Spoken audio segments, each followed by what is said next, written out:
Minute ওমরের হাতের মধ্যে যখন পৌঁছে গেল, হযরতে ওমর দুই চোখের পানি ছেড়ে কান্না করে। সাহাবায়ে কেরাম যারা সামনে ছিলেন সবাই তো ভয় কাঁপতে আরম্ভ করে দিয়েছে। হয়তোবা হযরতে ওমর খাদ্যমন্ত্রীর অর্থমন্ত্রীর উপরে লাগান্বিত হয়ে গেছে, এই ব্যবহার হয়তো উনি মেনে নিতে পারেন না। সবার চেহারা ভিন্ন রকম হয়ে গেছে। হযরতে ওমর নবীর সাহাবীদেরকে ডাকতে বলেন, সাহাবীরা রে, তোমরা হয়তো বিপরীতটা মনে করেছ।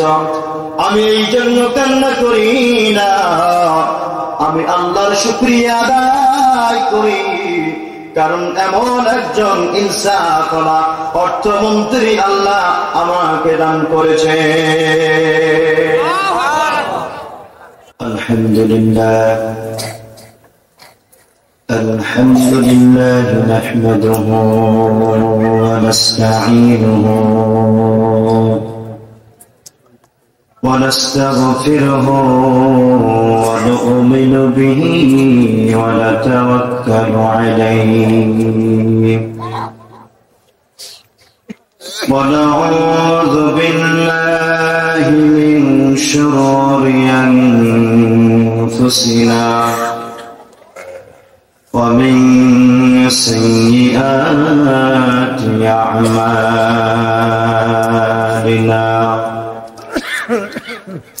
من يهده الله فلا مضل له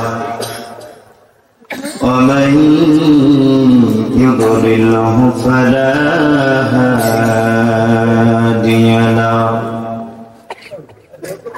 ونشهد أن لا إله إلا الله وحده لا شريك له ونشهد أن سيدنا وسندنا وحبيب قلوبنا ومولانا محمدا عبده ورسوله الذي أرسله بالحق بشيرا ونذيرا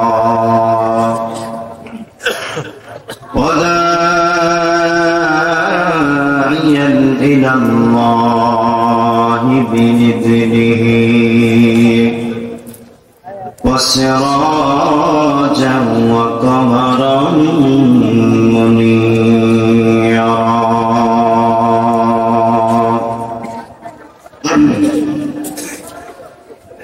أما بعد فقد قال الله تعالى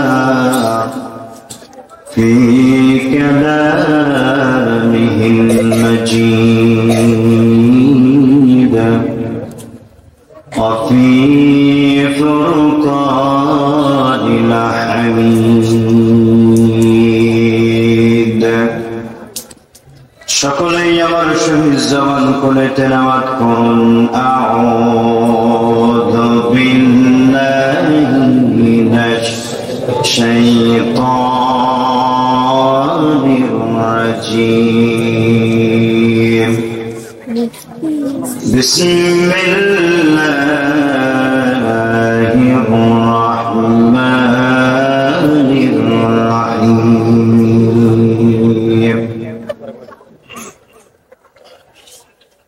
وحشر لسليمان جنوده من الجن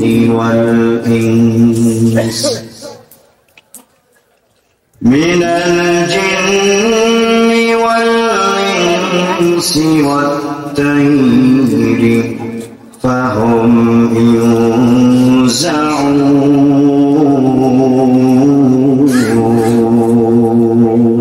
الله أكبر وقال تعالى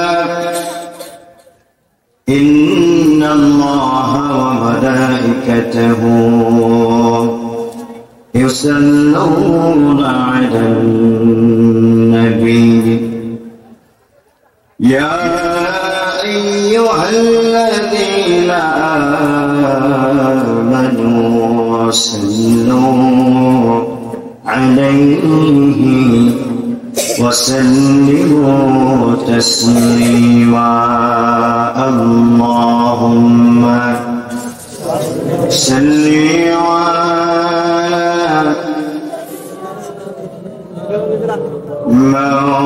مولانا محمد وعلى آل سيدنا مولانا محمد بلغ العلا بكماله كشف الدجى بجماله حسنت جميع خصاله صلوا عليه وآله سبحانك لا علم لنا إلا ما علمتنا إنك أنت العليم الحكيم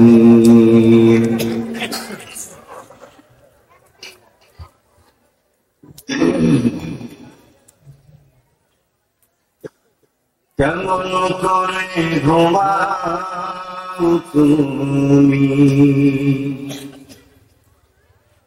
ও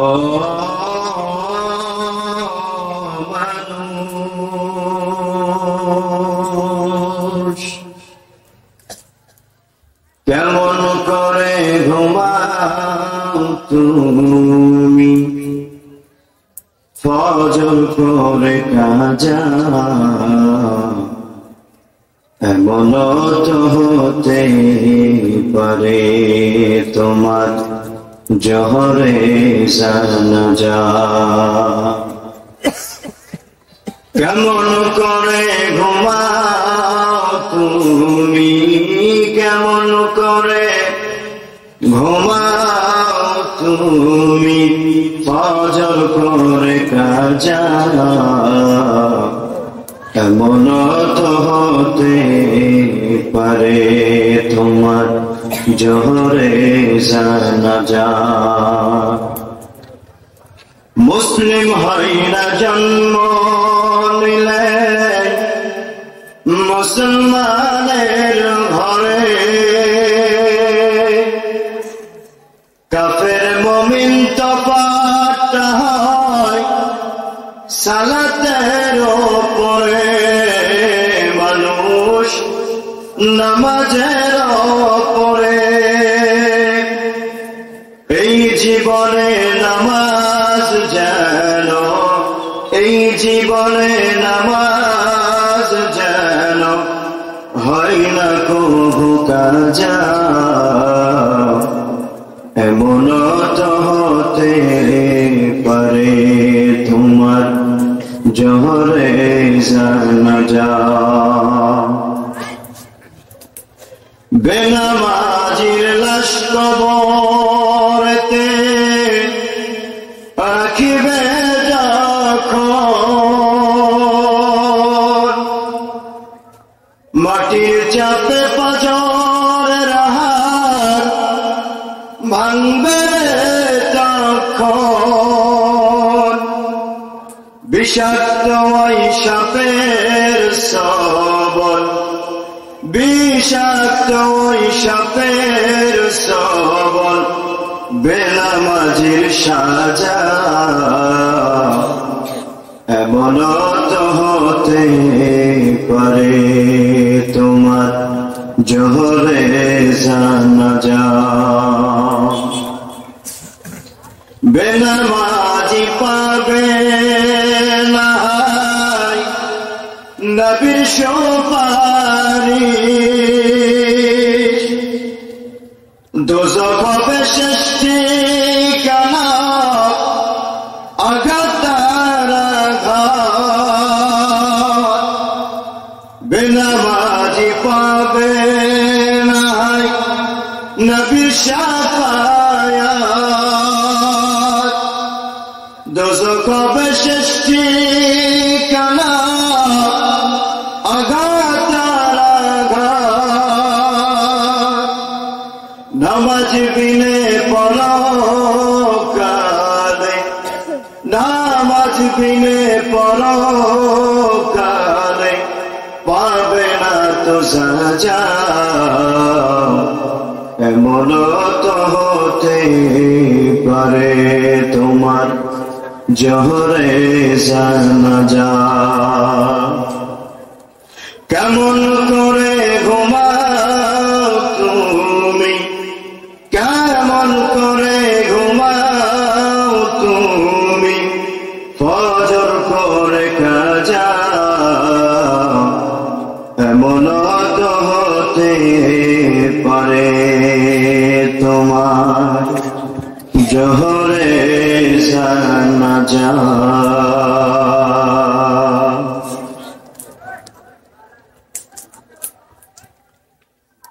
আপনারা সকলে কেমন আছেন? আলহামদুলিল্লাহ।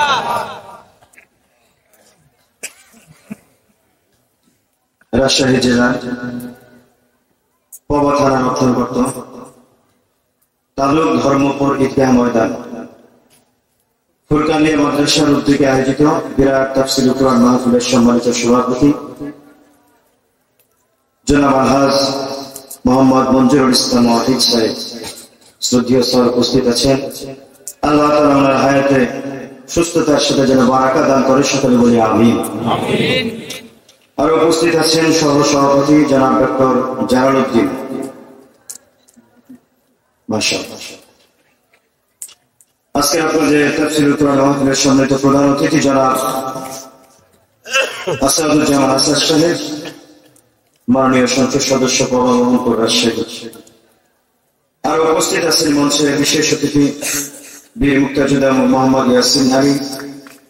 আর উপস্থিত আছেন জনাব শাহাদাত হোসেন সাব্বির হোসেন ভাই, আপনাদের বর্তমান চেয়ারম্যান তরুণ। আল্লাহ তাআলা ইসলামের জন্য জাতির কল্যাণের জন্য দীর্ঘ হায়াত দান করুন সকলে বলে আমিন। আর উপস্থিত আছেন জনাব মোহাম্মদ ইনামুল হক, ভাইস প্রিন্সিপাল হাজী জমির উদ্দিন সাফিনা মহিলা কলেজ রাজশাহী। বিশেষ অতিথিবৃন্দ অনেকে আছেন, আমন্ত্রিত ওলামায়ে কেরাম। আমার আগে আলোচনা করছিলেন আমার শ্রদ্ধেয় ভাই হযরত মাওলানা কারি শহীদুল ইসলাম সাহেব। আরো কথা বলেছেন হযরত মাওলানা শফিকুল ইসলাম, আপনাদের মসজিদের প্রেসিডেন্ট। আল্লাহ তাআলা প্রত্যেককেই দিনের জন্য কবুল করুন সকলে বলে আমিন। আমার সামনে উপবিষ্ট শ্রদ্ধেয় মুরব্বী বাবারা, সমবয়সী তরুণ যুবক বন্ধুগণ, স্নেহের কচি কাছে ছোট ভাইরা, পর্দার আড়ালে অবস্থানরত শ্রদ্ধেয় মা এবং বোনেরা, আমরা সকলে সর্বপ্রথমে সমস্বরে মহান আল্লাহ সুবহানাহু ওয়া তাআলা প্রশংসায় নিজেকে নিবেদিত করছি। আল্লাহ রাব্বুল আলামিন হাজারো বাধা উপেক্ষা করে হাজারো পরিশ্রম মেহনতের বিনিময়ে আল্লাহ তাআলা আজকে জান্নাতি বাগান আয়োজন করার মতো তৌফিক সুযোগ এবং আমাদেরকে উপস্থিত করে দিয়েছেন সুস্থতার সঙ্গে। এই জন্য মহান স্রষ্টার দরবারে গুনাহের গুণের চিত্তের সমস্ত ভালোবাসা প্রকাশ করে মহান রব্বে কারিমের দেয়া জবানে মহান রব্বে কারিমের শেখানো ভাষায় শরীরের সমস্ত চক্ষু শক্তি জবানের মধ্যে এনে সকলে এখানে মতো শুকরিয়া জ্ঞাপন করছি। সকলেই বলি আলহামদুলিল্লাহ। লাখ কোটি দুরূদ ও সালাম আখির পয়গম্বর সমস্ত বিকুল শিরোমণি আমার আপনার নবী শ্রেষ্ঠ নবী বিশ্ব নেতা জনাবে মুহাম্মদুর রাসূলুল্লাহ সাল্লাল্লাহু আলাইহি ওয়াসাল্লামের প্রতি সম্মানিত উপস্থিতি। রাত অনেক দীর্ঘ হয়ে গেছে, প্রায় এখন 11টা বাজে, 10:51 বাজতেছে। আবার শীতের রাত, সন্ধ্যার সেই পাটকাল থেকে লম্বা সময় আপনারা কথা শুনছেন যে মুরব্বী আমাদের স্যার বয়োজ্যেষ্ঠ মানুষ অসুস্থতা শিরো নিয়েও বসে আছেন কোরআনের মহব্বতে। আমাদের চেয়ারম্যান সাহেব হাজারো ব্যস্ততা, আমাদের প্রতিটা দিন এখন মাহফিল হচ্ছে, আমাদেরকে অ্যাটেন্ড করা লাগে এবং দিনে রাষ্ট্রীয় এবং সামাজিক বিভিন্ন কাজকর্মে আমাদেরকে ব্যস্ত থাকা লাগে। আমরা বক্তারা হয়তো রাতে ওয়াজ করি, সকালবেলা ঘুমাই, কিছুটা সময় বিরতি পাই ঘুমানোর জন্য, কিন্তু হয়তো ওনারা সেটাও পায় না। দীর্ঘ সময় বসে আছেন, আপনারা আলহামদুলিল্লাহ গ্রামের মানুষ সারাদিন কাজকর্ম করেছেন, নিজের শরীরের ক্লান্তি আছে সেটাকেও দূর করে কোরআনের মহব্বতে, আল্লাহর মহব্বতে জাহান্নাম থেকে বাঁচার জন্য আজকের মাহফিলটার জন্য জান্নাতের জরিয়া, জান্নাতে যাওয়ার একটা মাধ্যম হয়, এই নিয়তেই তো আমরা এখানে বসেছি নাকি? এই নিয়তে বসেন না? সবাই কথা বলছেন না কেন ভাই? সবাই আমার সঙ্গে কথা বলতে হবে ইনশাআল্লাহ। আল্লাহ রাব্বুল আলামিন আমাদের প্রত্যেকের বসা যেন কবুল করেন, সকলে বলে আমিন। আসরের ময়দানে যেদিন আল্লাহ রাব্বুল আলামিনের আরশে আসিমের ছায়া ছাড়া দ্বিতীয় কোনো ছায়া থাকবে না, সেদিন যেন আল্লাহ তাআলা আমাদের সকলকেই আল্লাহর সেই পবিত্র জান্নাতি আরশের ছায়ার নিচে এইরকম ভাবে ছায়া দান করেন। সকলে মহব্বতে জবান করে চিৎকার দিয়ে বলি আমিন। সম্মানিত উপস্থিতি, সন্ধ্যার পর থেকে আলোচনা চলছে, তারই ধারাবাহিকতায় আল্লাহ তাআলা আমাকে আমার মতো নগণ্য একজন গুনাহগারকে আপনাদের সামনে উপস্থিত করে দিয়েছেন। আপনারা মহব্বত করেছেন, ভালোবেসেছেন, আল্লাহ তাআলা আমাকে দয়া করেছেন বিধায় এখানে উপস্থিত হতে পেরেছি। এজন্য আমি মহান রব্বে কারীমের কুদরতি কদমে সেজদা এবং শুকরিয়া অবনত হচ্ছি আলহামদুলিল্লাহ। আরো কিছু সময় যদি আলোচনা চলে হয়, শোনার মতো মন মানসিকতা আপনাদের আসে তো ইনশাআল্লাহ? আওয়াজটা আরো উঁচু হওয়া দরকার ছিল, আছে তো ইনশাআল্লাহ? সম্মানিত উপস্থিতি, আমরা আলোচনায় ঢুকে যাব। শুরুতে 3টা তাকবীর দিব। কয়টা তাকবীর? সবাই বলেন কয়টা? হয় না, আরো জোরে বলেন কয়টা? 3টা তাকবীর দিব। প্রথম তাকবীর দিব মুরব্বী বাবা। কারা দিবে? মুরব্বী যারা আছে, বয়োজ্যেষ্ঠ, মনে করেন 40-এর উপরে, 40 থেকে শুরু করে। একটু হাত তুলে তো মুরব্বী বাবা, অনেকক্ষণ বসে আছে, হাতটা নাড়া দেন, ঘুম চলে যাবে। এগুলো আমাদের মুরব্বী বাবারা নাকি? আচ্ছা, হাত নামা। প্রথম তাকবীর মুরব্বী বাবারা দিবে, তারপরে আমরা জোয়ান যারা আছে তারা দিবে। দেখা যাক আছে ছেলেরা দিতে নাকি বাবারা দিতে। প্রস্তুত সবাই? গলাটাকে পরিষ্কার করে নিন।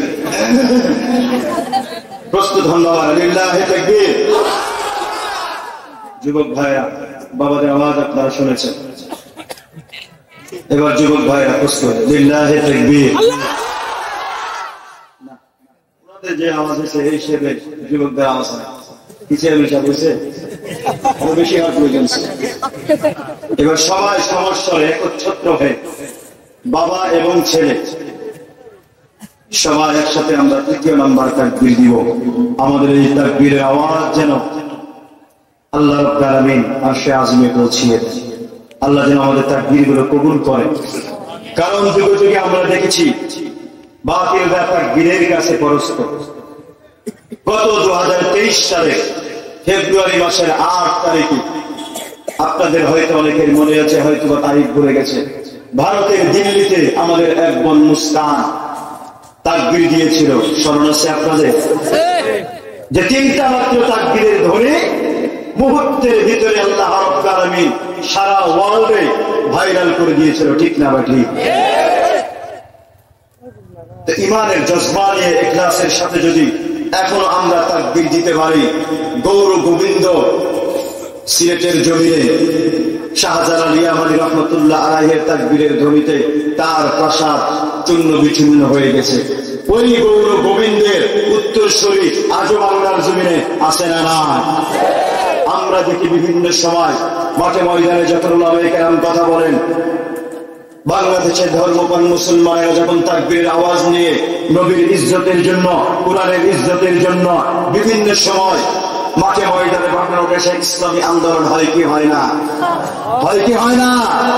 তখন আমরা দেখি যখন তাকবীর দিয়ে মাঠের মধ্যে মুসলমানেরা ময়দানে গর্জে ওঠে, তখনই কিন্তু বিভিন্ন জায়গা থেকে বাংলাদেশের কুয়ার মধ্যে যে সমস্ত ব্যাংকগুলো পড়ে থাকে তারাও কিন্তু মাথা চাড়া দিয়ে বলে এটা হলো মৌলবাদের স্লোগান। বলে কি বলে না? আসলে কি এটা মৌলবাদের স্লোগান নাকি মুসলমানের স্লোগান? যদি বলেন কার স্লোগান?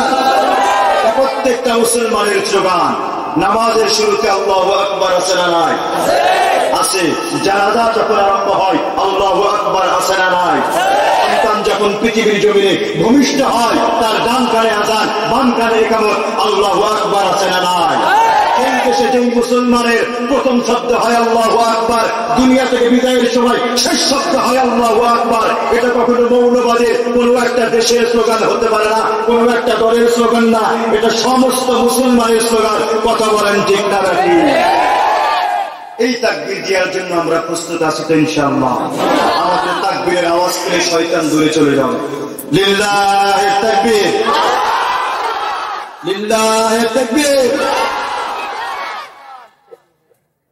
আলহামদুলিল্লাহ, সকলে বলি আলহামদুলিল্লাহ। আল্লাহ তাআলা আমাদের প্রত্যেকের তাকবীরগুলো কবুল করুন, সকলে বলি আমিন। সম্মানিত উপস্থিতি, আরেকটা কথা বলি, তারপরে আলোচনা ঢুকে যাবো ইনশাআল্লাহ। আমার সঙ্গে আপনাদেরকে কথা বলা লাগবে অবশ্যই। আমি যখন যেটা জিজ্ঞাসা করবো তখন সেটা জবাব দিবে। যেখানে সুবহানাল্লাহ বলার দরকার সুবহানাল্লাহ, যেখানে আলহামদুলিল্লাহ সেখানে আলহামদুলিল্লাহ। দাড়ি কমা এগুলো বুঝে আপনারা নিজেদের কাজটা নিয়ে নেবেন, পারবেন তো ইনশাআল্লাহ? মাঝে মধ্যে আমাকে একটু তেল দিবে, তেল আমাকে যত দিবে গাড়ি তত চলবে। কারণ সব জায়গাতে তেলের দরকার আছে না নাই? তেলের দরকার আছে না নাই? তেল মাথায় তেল মারিয়া পয়দা না জলোটিয়া, তেল বিনা চলে না দুনিয়া, ভাইরে তেল বিনা চলে না দুনিয়া। ঠিক না বেটি? জায়গা মতো এক ফোঁটা তেল অনেক দামি ভাই, ও জায়গাতে কলস কলস কোনো দাম তার নাই। আবার তেল পাইলে নেতাই খুশি সত্য মিথ্যা বলিয়া, তেল বিনা চলে না দুনিয়া, ভাইরে তেল বিনা চলে না দুনিয়া। ইনশাআল্লাহ মাঝে মধ্যে তেল দিবেন, কোই তেল দেওয়া লাগবে না, বুঝতেছে? কোন তেল? আমার সঙ্গে কথা বলবে ইনশাআল্লাহ। আমি আপনাদের সম্মুখে পবিত্র কালামুল্লাহ শরীফ থেকে সূরাতুন নামল, কোন সূরা ভাই? সূরাতুন নামল। এই সূরা 18 নম্বর আয়াতে কারিমা তেলাওয়াত করেছি। কত নম্বর? 18 নম্বর আয়াতে কারিমা তেলাওয়াত করেছি। সে আয়াতকে সামনে রেখে সংক্ষিপ্ত সময়ে কিছু কথা বলবো ইনশাআল্লাহ। এবার আসেন, কোন সূরা থেকে কথা বলবো? নামল। সবাই বলেন কালকে দোকান পড়ে হবে। কুমিল্লা থেকে আসছে, ওয়াজ করে পাড়ায় এনেছে। কি ওয়াজ করছে ভাই? কোন সূরা থেকে? কীটনাশক মাথার মধ্যে ঢোকা। সূরাতুন নামল। কোন সূরা? জোরে বলেন কোন সূরা? নামল সূরা। এই সূরাটা হচ্ছে মক্কি। কোরআনের ভিতরে দুই প্রকার সূরা, একটা হচ্ছে মক্কি আর একটি মাদানী। এই যে মাশাআল্লাহ বুঝে আসছে। তো যেই সূরাটা থেকে আলোচনা শুনবো এই সূরাটা মক্কি, মানে রাসূলের মক্কি জীবনে অবতীর্ণ হয়েছিল। এই সূরা 17 এবং 18 এই দুই নম্বর, এই দুইটা আয়াত থেকে আজকে আমরা আলোচনা শুনবো, কিছু কথা শুনবো ইনশাআল্লাহ। আমি মাঝে মধ্যে জিজ্ঞাসা করবো কোন সূরা কত নম্বর আয়াত, স্মরণ রাখবেন। আল্লাহ রাব্বুল আলামিন এই সূরার নাম রেখেছেন নামল। নমল শব্দের অর্থ হচ্ছে পিঁপড়া। নমল শব্দের অর্থ কি ভাই? পিঁপড়া। নমল শব্দের অর্থ পিঁপড়া, যেটা পৃথিবীর সবচেয়ে বড় প্রাণী। ছোট না ছোট?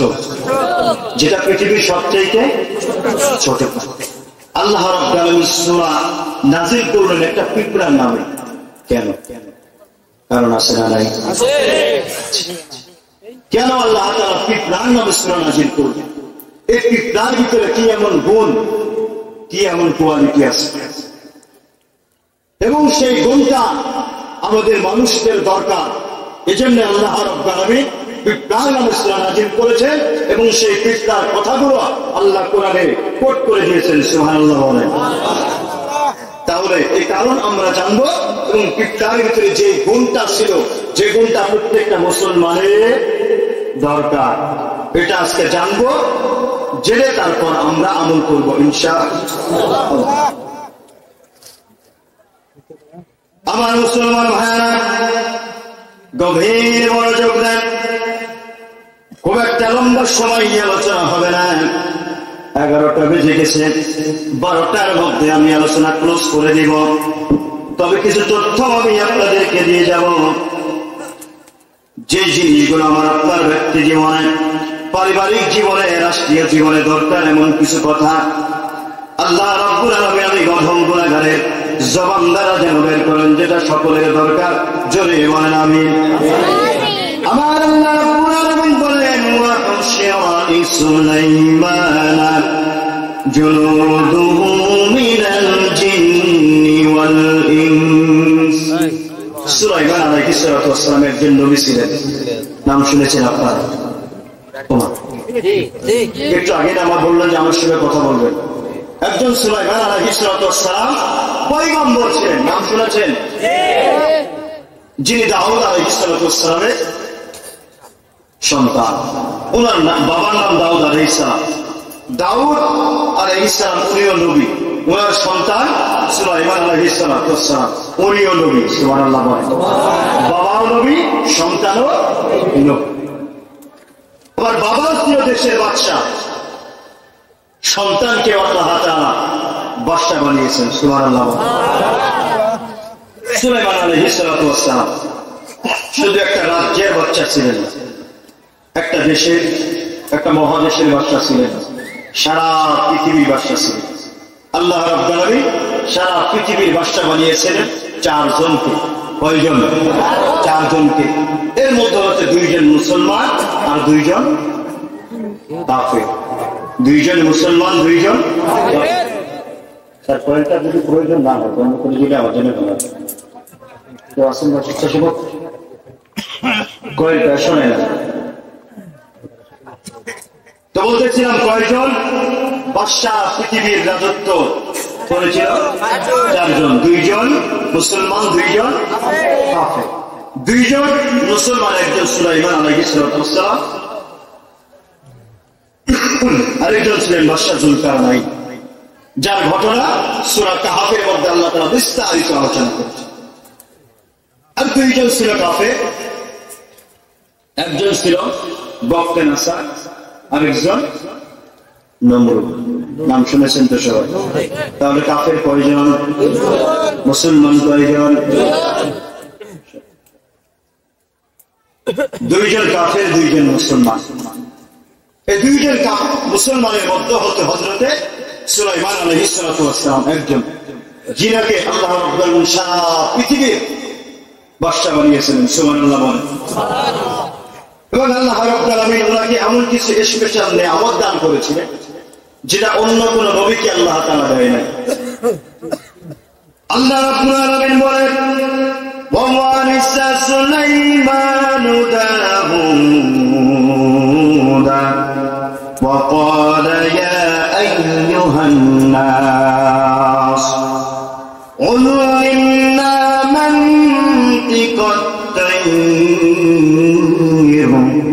ওয়া উতিনা মিন কুল্লি শাইইন ইন্না হাযা লাহুয়াল ফাদলুল মুবিন।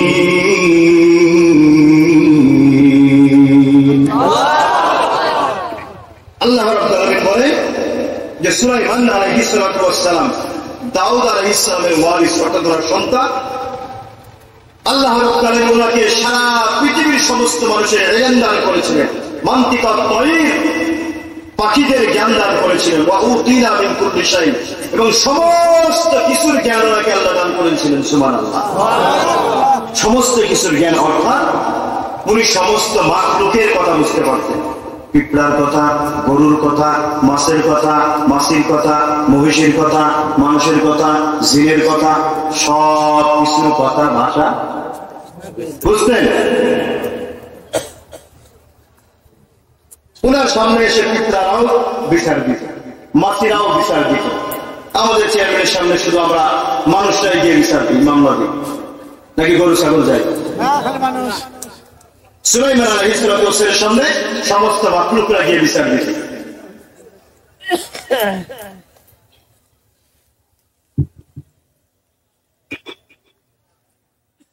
আল্লাহ রাব্বুল আলামিন ওনাকে এই একটা জিনিস দান করেছিলেন, সমস্ত মাখলুকের জ্ঞান।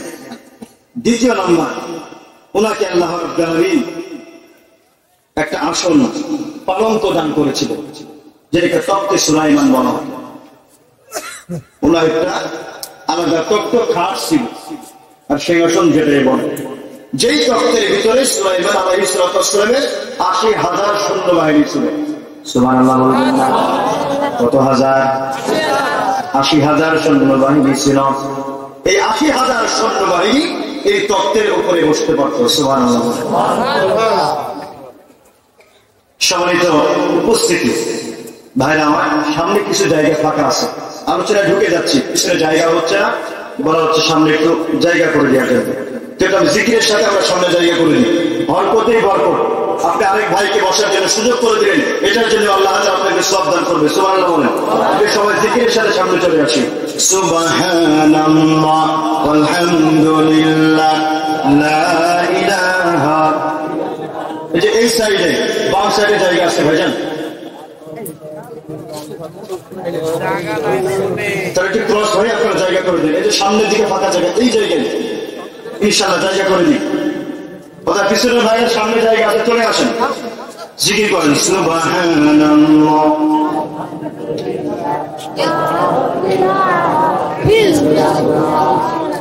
লা ইলাহা লা ইলাহা লা ইলাহা ইল্লাল্লাহ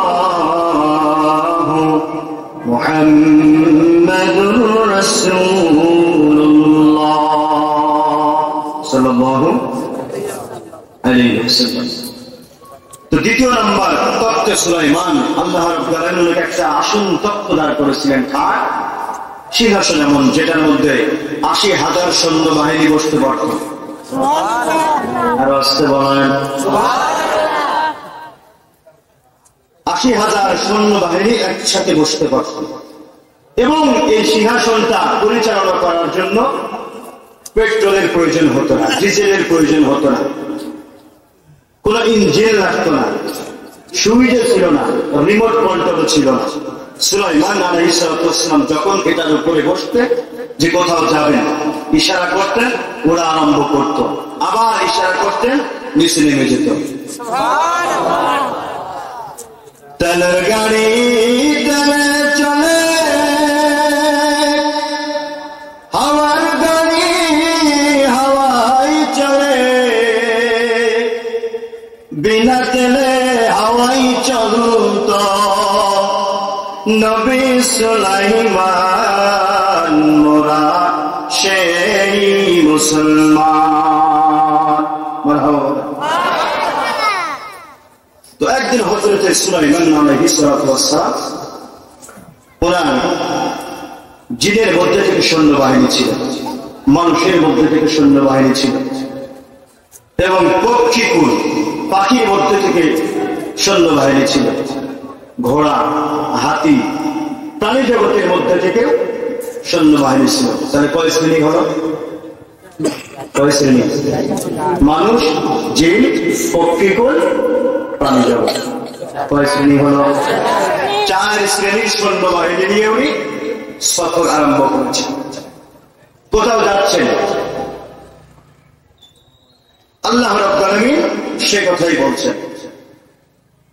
وحشر لسليمان جنوده من الجن والإنس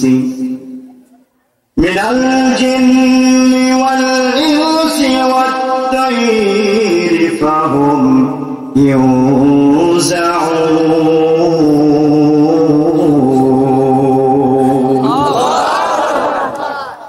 হযরত সুলাইমান পয়গম্বর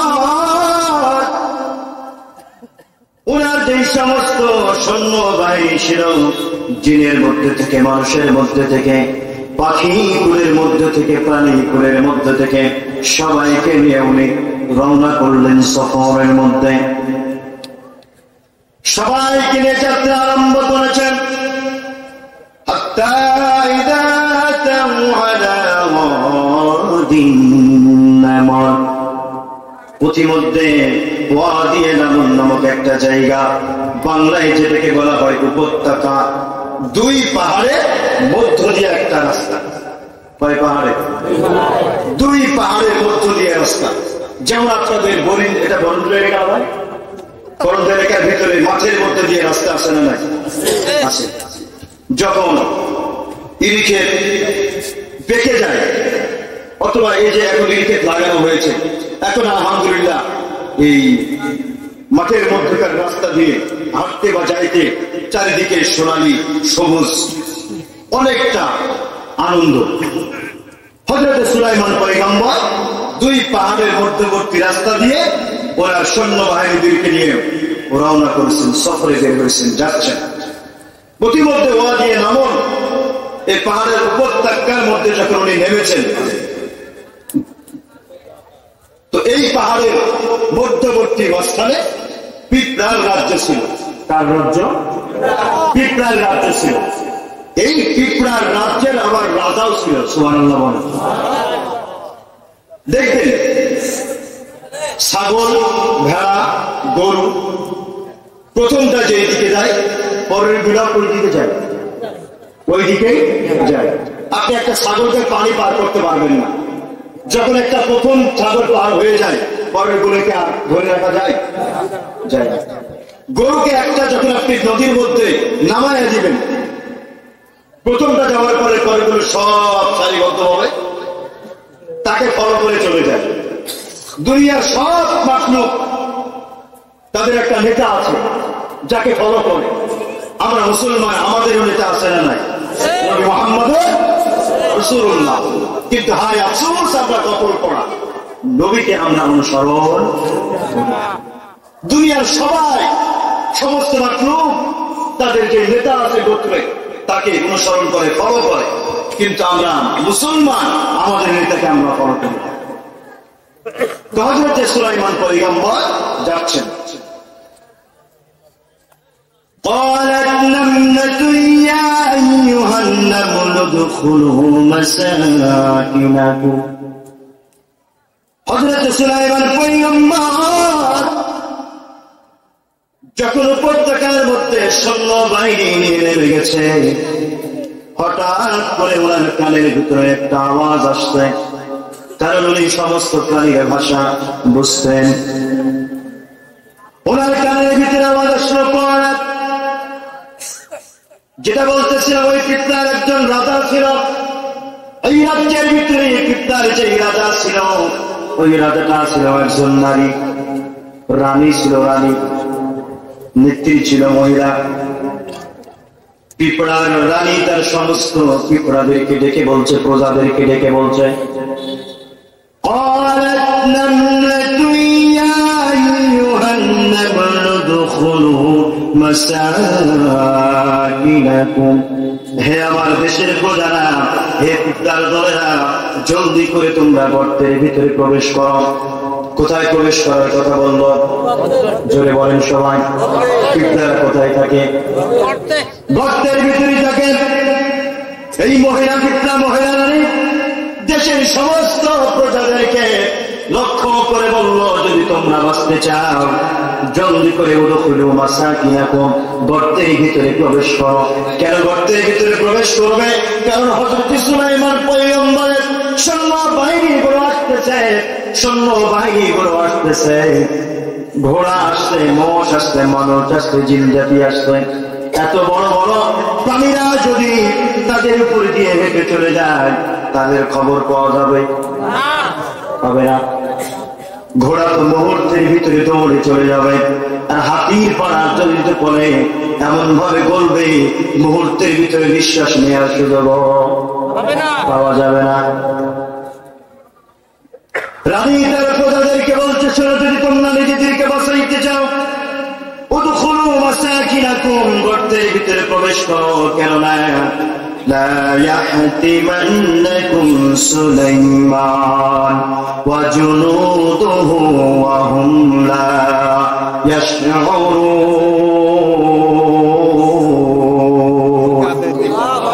কারণ হলো, শোনো, সুলাইমান পয়গম্বরের দলের সৈন্যবাহিনী তারা যখন এই পথের মধ্যে দিয়ে হেঁটে যাবে, তোমরা যে বিচরণ করছো, তোমরা এখানে হাঁটা চলাফেরা করছো, তারা বুঝতেও পারবে না। অনেক সময় আমাদের পায়ের তলে পিঁপড়া পড়ে যায়, আমাদের খবর থাকে না। কেন থাকে না? কারণ পিঁপড়া অনেক বড় প্রাণী।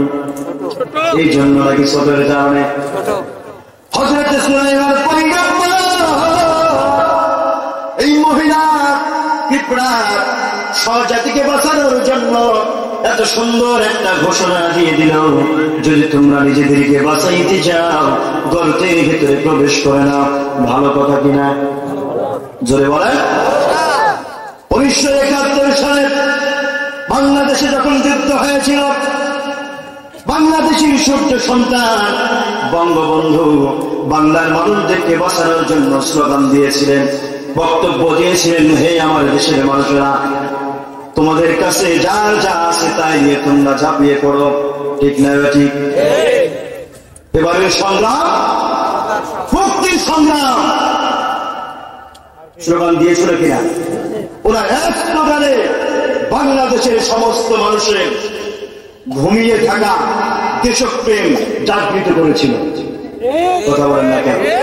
যার কারণে উনার ওই বক্তব্যের কারণে মানুষ উৎসাহিত হয়ে উদ্দীপনায় ঝাঁপিয়ে পড়ে জীবনের বিনিময়ে দেশের স্বাধীনতা আসছে। ঠিক না ব্যাটি? এবার সেই পিঁপড়া স্বজাতিকে বাঁচানোর জন্য স্লোগান দিল, সবাইকে ঘোষণা দিয়ে দিল, তোমরা যদি নিজেদেরকে বাঁচাইতে চাও জলদি করে গর্তের ভিতরে প্রবেশ করে না। এই কথাটা হযরত সুলাইমান পয়গম্বর শুনছেন কিনা? শুনছেন না? শুনতে পাচ্ছেন, কারণ উনি পিঁপড়ার ভাষা বুঝেন। হযরত সুলাইমান পয়গম্বর পিঁপড়ার এই কথাটা শোনার পরে সৈন্যবাহিনীদেরকে সিগন্যাল দিলেন, সময় থেমে যাও, সামনের দিকে আর যাওয়া যাবে না। হযরত সুলাইমান পয়গম্বর সিগন্যাল দিলেন, আমার সৈন্যবাহিনীরা দাঁড়িয়ে যাও, সামনের দিকে আর যাওয়া যাবে না। আচ্ছা বলুন তো ভাইরা, হযরত সুলাইমান পয়গম্বর একটা দেশের বাদশা নাকি সারা পৃথিবীর বাদশা? সবাই বলেন সারা পৃথিবীর বাদশা হযরত সুলাইমান পয়গম্বর। উনি পিঁপড়াদেরকে বাঁচানোর জন্য নিজের সমস্ত সৈন্যবাহিনীদেরকে থামিয়ে দিলেন, আর কেউ সামনে যাবে না। পিঁপড়াগুলো নিজেদের সেফ প্লেসে নিরাপদ জায়গায় যতক্ষণ না পৌঁছবে আমরা ততক্ষণ সামনে যাব না। এরকম তো নাকি সারা পৃথিবীর চিত্র আজকে দেখেন, এখান থেকে ফুটিয়ে তোলে হযরত সুলাইমান পয়গম্বর দেশের একটা নিরীহ প্রাণী পিঁপড়াকে বাঁচানোর জন্য উনার হাজার হাজার সৈন্য বাহিনীদেরকে থামিয়ে দিলেন। কেউ সামনে যাবে না, ওদের নিরাপত্তা আগে দরকার। কিন্তু আজকে পৃথিবীর চিত্র আমরা দেখতে পাই, দেশের মধ্যে যখন কোন মন্ত্রী আসে, কোন থানার মধ্যে মন্ত্রী আসে, এমপি মহোদয় আসে, জেলার ডিসি যদি আসে, রাস্তা ব্লক করে দেওয়া হয়। ঠিক না? মনে হয় বোঝাইতে পারি না। মন্ত্রী এক রাস্তা দিয়ে যাবে, সমস্ত গাড়িগুলো বন্ধ করে দেওয়া হয়, সমস্ত মানুষগুলোকে দাঁড় করিয়ে দেওয়া হয়, কারণ মন্ত্রী আসবে, আগে মন্ত্রী যাবে, তারপরে দেশের জনগণ যাবে। আচ্ছা বলুন তো ওই চিত্র আর এই চিত্র বিপরীত কিনা? আলোচনা বোঝেন নাই মনে হয়। হযরত সুলাইমান পয়গম্বর দেশের একটা সাধারণ প্রাণীকে বাঁচানোর জন্য নিজের যাত্রা বন্ধ করে দিলেন। আজকে পৃথিবীর এমপি মন্ত্রীরা গুলো নিজেদের যাত্রা অব্যাহত রাখার কারণে সাধারণ জনগণের যাত্রা বন্ধ করে দেয়। আমার মুসলমান ভাইয়েরা, রাস্তার ভিতরে শুধু সাধারণ মানুষ থাকে না, অনেক রোগী মানুষ থাকে, ইমার্জেন্সি কাজের জন্য যায়, আছে না নাই? অফিসের মধ্যে টাইম মতো পৌঁছতে হবে, অমুক জায়গায় সময় মতো যাইতে হবে, অ্যাম্বুলেন্স নিয়ে অনেক রোগী পর্যন্ত দাঁড়িয়ে থাকেন। গত ডিসেম্বর মাসে আমার মাহফিল ছিল পিরোজপুর সাইদ হিসাবে এলাকায়। নির্বাচনের আগে জুমার নামাজ কুমিল্লায় পড়িয়ে রওনা হয়েছি, পিরোজপুরে গিয়ে মাহফিল ধরতে হবে। রাত 9টায় আমার আলোচনা, বের হলাম, পদ্মা সেতু পার হয়ে গেলাম, পদ্মা সেতু পার হওয়ার পরে ভাঙ্গা ফরিদপুর একটা জায়গা আছে ভাই, নিক্সন চৌধুরীর এলাকা। এই জায়গার ভিতরে যখন ঢুকে গেলাম, হঠাৎ করে দেখলাম লম্বা সিরিয়াল, গাড়ি সবগুলো বন্ধ হয়ে আছে, আর এক সাইড দিয়ে ফাঁকা। তার মানে কোনো জাম নাই, কোনো সমস্যা নাই, কিন্তু গাড়ি ঘোড়া সব বন্ধ। জিজ্ঞাসা করলাম, ভাইয়া কি ব্যাপার? বলে প্রধানমন্ত্রী আজকে টুঙ্গি পড়ায় ঢুকেছে উনার বাবার কবর জিয়ারত করার জন্য। উনি যতক্ষণ পর্যন্ত না বের হবেন ততক্ষণ পর্যন্ত কারো যাওয়ার ক্ষমতা নাই। আমার মুসলমান ভাইরা, আমি নিজের চোখের সামনে দেখলাম লম্বা সময় আসরের সময় গাড়ি বন্ধ করে দেওয়া হয়েছে। এমন একটা জায়গায় দাঁড় করিয়েছে, অটোমেটিক দাঁড়াইতে হয়, আশেপাশে কোনো মসজিদ নাই। আসর নামাজটা আমরা কয়েকজনে রাস্তার মধ্যে পড়লাম, মাগরিবের রক্ত হয়ে গেল, আজান হয়ে গেল, তারপরেও গাড়ি ছাড়ার কোনো খবর নাই। আমার মুসলমান বাবা, অনেক ছোট ছোট শিশুগুলো দেখলাম মায়ের কোলের ভিতরে কান্না করছে দুধ খাওয়ার জন্য, কিন্তু এমন প্রেস গাড়ির ভিতরে মায়েরা বাচ্চাদেরকেও দুধ দিতে পারে না। অ্যাম্বুলেন্স পিছনে দাঁড়িয়ে আছে, ক্যাকু ক্যাকু আওয়াজ করছে, কিন্তু ক্যাকু আওয়াজ কে শুনবে বলেন? যারা শুনবে তারা তো বধির, ঠিক না বেটি? হযরত সুলাইমান পয়গম্বর দেশের জনগণের জন্য নিজের সমস্ত সৈন্য বাহিনীদেরকে দাঁড় করিয়ে দিলেন, কিন্তু পৃথিবীর চিত্র আজকে আমরা দেখতে পাই আমাদের ব্যক্তি স্বাধীনতার জন্য, ব্যক্তি মর্যাদার কারণে দেশের সমস্ত মানুষের রাস্তা বন্ধ, আমার রাস্তা খোলা। এটা ইসলামের আদর্শ না, ঠিক না বেটি? আমার ভাইয়েরা মনোযোগ দিয়ে শুনে, বিপ্লব যখন তার সহজাতিকে বাঁচানোর জন্য ডাক দিয়েছে, হযরত সুলাইমান পয়গম্বর যাত্রা বন্ধ করে দিয়ে পিঁপড়াগুলো আস্তে আস্তে নিজেদের বাসার গর্তের ভিতরে ঢুকতেছে। ঢোকা যখন শেষ, হযরত সুলাইমান পয়গম্বর যাত্রা আরম্ভ করবেন। আচ্ছা বলুন তো ভাইরা, মনে করেন আপনাদের ওই যে রাস্তা আর এই জায়গাতে পিঁপড়াগুলো যাচ্ছে, হযরত সুলাইমান পয়গম্বর যদিও হাত তোলে তাহলে কিন্তু থামতে থামতে অনেকটা সামনে চলে আসবে, কি আসবে না? ঘোড়া কত জোরে দৌড়ায়। মুফাসসিরিনে কেরাম বলেন, পিঁপড়া হযরত সুলাইমান পয়গম্বর যে আসতেছে এটা 100 মাইল দূরে আছে, তখন পিঁপড়া বুঝতে পেরেছিল যে হযরত সুলাইমান সৈন্যবাহিনী নিয়ে আসতেছে। সুবহানাল্লাহ। কত মাইল দূরে? 100 মাইল দূরে ছিল। বিজ্ঞানীরা প্রকাশ করেছে, বিজ্ঞানীরা প্রমাণ করেছে আমরা মানুষের নাকের ভিতরে ঘ্রাণ নেওয়ার একটা শক্তি আছে না নাই? আপনার নাকের সামনে যখন বিরিয়ানি নিবে বিরিয়ানির ঘ্রাণ পাবেন, পান্তা ভাত নিলে পান্তা ভাতের ঘ্রাণ পাবেন। বিভিন্ন জিনিস যখন নাকের সামনে নেয় ওই জিনিসের ঘ্রাণ পাই কিনা? কিন্তু বিজ্ঞানীরা বলে দুনিয়ার মানুষ ছোট্ট একটা প্রাণী, তার পিঁপড়ার মাথার উপরে দেখবা ছোট্ট একটা ভেন্টিলেটর আছে, এটা সবসময় নড়তে থাকে। আল্লাহ রাব্বুল আলামিন পিঁপড়ার নাকের ভিতরে মানুষের চাইতে 27 গুণ পাওয়ার বাড়িয়ে দিয়েছে। আজকে এই যে মার্কেটের মধ্যে আসছে, অনেকে বাড়িতে যাওয়ার সময় জিলাপি কিনবেন, পেঁয়াজি কিনবেন, গভীর রাত হয়ে যাবে, যাওয়ার পরে দেখবেন বাচ্চাগুলো ঘুমায়, নাতিগুলো ঘুমায়, বলে ঘরের বউটা পর্যন্ত ঘুমায়। আপনি এই পেঁয়াজি আলমারির উপরে রাখলেন, জিলাপিগুলো আলমারির উপরে তুলে রাখলেন, অথবা ডিশের উপরে টেবিলের উপরে রেখে দিলেন, সকালবেলা সন্তানেরা খাবে, সন্তান ঘুমায়, সন্তানের নাকের মধ্যে কিন্তু এটার আওয়াজ, এটার ঘাম যায় নাই। স্ত্রী ঘুমায়, স্ত্রীর নাকের ভিতরে কিন্তু জিলাপির ঘাম যায় নাই। আপনার ঘরের কোণার ভিতরে চোখটার নিচে একটা জিনিস আছে যার নাকের ভিতরে ঘাম চলে গেছে, সেটা হলো পিঁপড়া। ঠিক না? ঠিক। কারণ আমার আল্লাহ রাব্বুল আলামিন মানুষের চাইতে তাদের নাকের ভিতরে 1 2 নয় 27 গুণ ঘ্রাণ নেওয়ার শক্তি আল্লাহ বাড়িয়ে দিয়েছে। সুবহানাল্লাহ। হযরত সুলাইমান পয়গম্বর 100 মাইল দূরে আছে।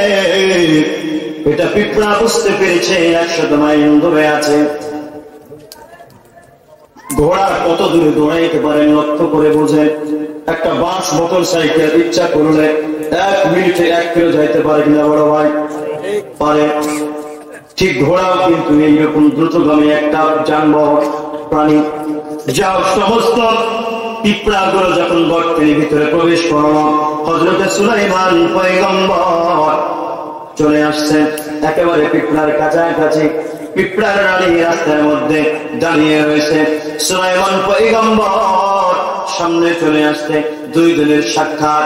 পিঁপড়া সুলাইমান পয়গম্বরকে সালাম দিয়েছে। সুবহানাল্লাহ বলেন। সালাম দিয়েছে, মুস্কি হাসি দিয়ে সুলাইমান পয়গম্বর বলে, পিঁপড়ারে একটু আগে তুমি কি তোমার জাতিদের উদ্দেশ্যে বললা, একটু বলো। হযরতে সুলাইমান পয়গম্বর ওনার কথার জবাবে পিঁপড়া বলে, ও বাদশা মহারাজ, আপনি সারা পৃথিবীর সমস্ত লোকের ভাষা আপনি বুঝেন, আর আমি ছোট্ট একটা পিঁপড়ার কথা বুঝেন নাই বা শুনেন নাই, এটা কখনো আমি বিশ্বাস করি না।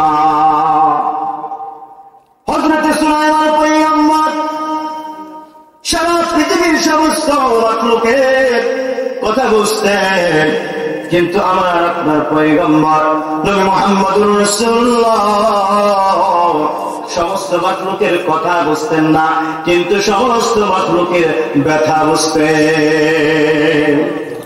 সুবহানাল্লাহ বলবেন না? আমার নবীকে আল্লাহ রাব্বুল আলামিন সমস্ত মাখলুকের কথা বোঝার হয়তো ক্ষমতা দেয় না, কিন্তু সমস্ত মাখলুকের ব্যথা বোঝার শক্তি আল্লাহ রাব্বুল আলামিন আমার নবী মায়ের নবী রাহমাতাল লিল আলামিনকে দান করেছিলেন। সুবহানাল্লাহ বলেন। ঘটনা আপনারা শুনেছেন, আল্লাহর নবীর সাহাবী একজন ওই যে পাখি বাচ্চা নিয়ে চলে আসছিল, শুনছেন না ঘটনা? মা পাখিটা পয়গম্বর সাহাবীদেরকে নিয়ে বসা, মা পাখিটা দূরে এসে শুধু উঠতেছে। আমার পয়গম্বর বলেন, কে রে আমার সাহাবী, এই মা পাখিটার ছানা বাসা থেকে নিয়ে আসছ? পাখি এসে বলছে, কথা বলেন না কেন? নাকি পাখির ভাষা রাসূল বুঝছে? ভাষা বুঝে নাই, কিন্তু কি বুঝছে? জোরে বলেন, কি বুঝছে? ব্যথা বুঝছে। উনি একজন নবী এবং একজন সফল রাষ্ট্রনায়ক, নবী মুহাম্মদ রাসূলুল্লাহ। তো যারা নিতে হবে, যারা মানুষের ভাষা না বুঝলে ব্যথা বুঝতে হবে, ঠিক না ব্যাঠি? অনেকের বাবা হারিয়ে যাচ্ছে, ভাই হারিয়ে যাচ্ছে, বাবা গুম হয়ে যাচ্ছে, বাবার সন্তান অনেক বাবার সন্তান হারিয়ে যাচ্ছে, সন্তান গুম হয়ে যাচ্ছে, রাজপথে শহীদ হয়ে যাচ্ছে। এটা সব ব্যথা একজন রাষ্ট্রনায়ককে বুঝতে হবে, না হলে সে কখনো সফল রাষ্ট্রনায়ক হতে পারে না। কথা বলেন ঠিক কিনা? 50 বছর রাজত্ব করতে পারেন, এটা ফেরাউন করেছিল, নমরুদ করেছিল, কিন্তু সফল রাষ্ট্রনায়ক হতে পারে নাই। পেরেছে? আপনি 20 বছর 25 বছর করতে পারেন, কিন্তু সবার ব্যথা যদি বুঝতে পারেন, তাহলেই আপনি সফল রাষ্ট্রনায়ক। কথা বলেন ঠিক কিনা? অনেকে রাগ করছেন মনে হয়।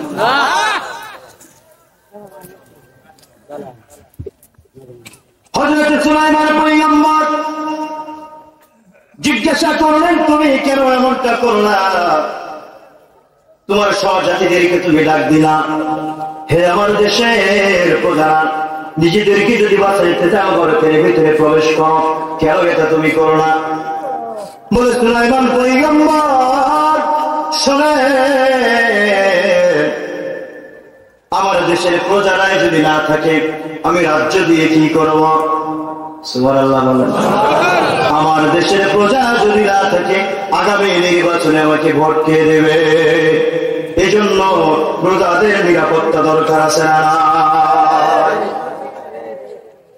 সবাই গর্তের ভিতরে প্রবেশ করেছে, তুমি এখনো কেন প্রবেশ করো নাই? সুলাইমান পয়গম্বর, আমি দেখতেছিলাম আমার দেশের কোন প্রজা বাকি আছে কিনা, এখনো বাইরে আছে কিনা, তার জীবনের নিরাপত্তা দিয়ে তারপরে আমি সবার পরে গর্তের ভিতরে প্রবেশ করব। কারণ এদের দায়িত্ব আমি নিয়েছি, এরা যদি কষ্টে থাকে, বিপদের মধ্যে থাকে, তাহলে এটার জন্য হাসরের ময়দানে আল্লাহ রাব্বুল আলামিন আমাকে সর্বপ্রথম দায়ী করবে, ঠিক না বেঠি? আর দ্বিতীয় নাম্বার হলো কারণে আমি এখনো দাঁড়িয়ে আছি, সেটা হলো আপনি হলেন আল্লাহর পয়গম্বর। সারা পৃথিবীর বাদশাহ, আপনার সঙ্গে দেখা না করে আমি কেমন করে গর্তের মধ্যে চলে যাই? সুবহানাল্লাহ। আপনি নবী, আপনার একটা সম্মান আছে, আপনার সঙ্গে দেখা না করে আমি কেমন করে চলে যাই? আমরা ঘটনা জানি, আমার আপনার নবী মুহাম্মদুর রাসূলুল্লাহ সাল্লাল্লাহু আলাইহি ওয়াসাল্লামকে দেখার জন্য গারে সুরের ভিতরে একটা সাপ ছিল কিনা? আবু বকর রাদিয়াল্লাহু আনহু কে দংশন করেছিল। মুফাসসিরিনে কেরাম বলেন ঐতিহাসিক সিরাত গ্রন্থের ভিতরে লেখা হয়েছে এই সাতটা গর্তের ভিতরে 2000 বছর পর্যন্ত নবীর জন্য অপেক্ষা করতেছিল। আল্লাহু আকবার। পিঁপড়া বলে, পয়গম্বর আপনি নবী, আপনার সঙ্গে দেখা না করে আমি কেমন করে গর্তের ভিতরে প্রবেশ করি বলেন? আমার মুসলমান ভাইয়েরা, সারা পৃথিবীর মধ্যে ইনসাফ করা বাদশাহ হযরতে সুলাইমান পয়গম্বর আলাইহিস সালাতু ওয়াস সালাম ছিলেন অন্যতম একজন, যিনি একজন দেশের নিরীহ প্রাণী পিঁপড়াকে বাঁচানোর জন্য এত বড় একটা মহান উপমা দৃষ্টান্ত তৈরি করেছেন। এখান থেকে আমার আপনার শিক্ষা আছে না? যদি বলেন আছে না? এখান থেকে সমস্ত নেতাদের শিক্ষা আছে। আগে দেশের মানুষদের নিরাপত্তা দরকার, দেশের প্রাণীদের নিরাপত্তা দরকার, ভোটারদের প্রজাদের নিরাপত্তা দরকার, ঠিক না বেঠি? ইনসাফ কায়েম করেছেন, নিজে যাত্রা বন্ধ করে মানুষদেরকে নিরাপত্তায়, প্রাণীদেরকে নিরাপত্তায় জায়গায় পৌঁছে দিয়েছেন। এবার হযরত সুলাইমান পয়গম্বর পিঁপড়াকে বলে, পিঁপড়া রে, তোমার এই কথাটা আমার কাছে বড় ভালো লেগেছে, তুমি আরো কিছু উপদেশ নসিহত আমাকে করো। সুবহানাল্লাহ বলে। একজন নবী পিঁপড়াকে বলছে, পিঁপড়া তুমি আরেকটু ওয়াজ করো, আমি শুনবো, কারণ তোমার সেই কথাটা আমার বড় ভালো লেগেছে, আরো সুন্দর কিছু কথা বলো। পিঁপড়া বলে, পয়গম্বর আপনি আল্লাহর নবী, আমি একজন সাধারণ হলো প্রাণী, আমি এই পিঁপড়া প্রাণীর জন্য কোনো জান্নাত নাই, জাহান্নাম নাই, আছে নাকি? পিঁপড়া জান্নাতে যাবে? পিঁপড়ার নামাজ নাই, রোজা নাই, ইবাদত বন্দেগী কোনো কিছুই নাই। আমি আপনাকে কি ওয়াজ করবো বলেন? আমি আপনাকে কি ওয়াজ করবো বলেন? তবে আরেকটা শেষ কথা আপনাকে বলে দিই, উদখুলু মাসাকিনাকুম, যদি বাঁচতে হয় তাহলে গর্তের মধ্যে প্রবেশ করা লাগবে। আপনার দেশের মন্ত্রীরা, আপনার দেশের রাজা মন্ত্রী যারা আছে, তারা তো সবসময় আপনার সঙ্গে এই পালঙ্কের উপরে আকাশ পথ দিয়ে যাওয়া আসা করে, প্রজাদের অবস্থা তারা কিন্তু জানে না। এসির মধ্যে যারা থাকে তারা কিন্তু যে এলাকায় কারেন্ট নাই, বিদ্যুৎ নাই, ওই এলাকার মানুষের কষ্ট বুঝবে না। হযরত সুলাইমান পয়গম্বরকে পিঁপড়া বলে, পয়গম্বর আপনার বাদশাহ যে সমস্ত মন্ত্রী আছে তাদেরকে আপনি জানাইয়া দিবেন, যতই ভোগ বিলাসিতার মধ্যে থাকুক না কেন, যত আরাম আয়েশে থাকুক না কেন, উদখুলু মাসাকিনাকুম, একদিন কিন্তু এই গর্তের মধ্যে প্রবেশ করা লাগবে, আর সেই গর্তটা হলো কবর। সবাইকে যাওয়া লাগবে কিনা? আসল জায়গায় ওয়াজ মেরে দিচ্ছে পিঁপড়া। আল্লাহু আকবার বলে। যতই ভোগ বিলাসিতায় থাকেন না কেন, একদিন কিন্তু কোথায় যাওয়া লাগবে? কবরে যাওয়া লাগবে। আপনার মন্ত্রীদেরকে বলবে তারা যেন এই কবরের সামান তৈরি করে, কবরের যেন খবর রাখে। সুবহানাল্লাহ। এর চাইতে বড় ওয়াজ আর কিছু হতে পারে? এর চাইতে বড় ওয়াজ আর আছে কিছু? নাই।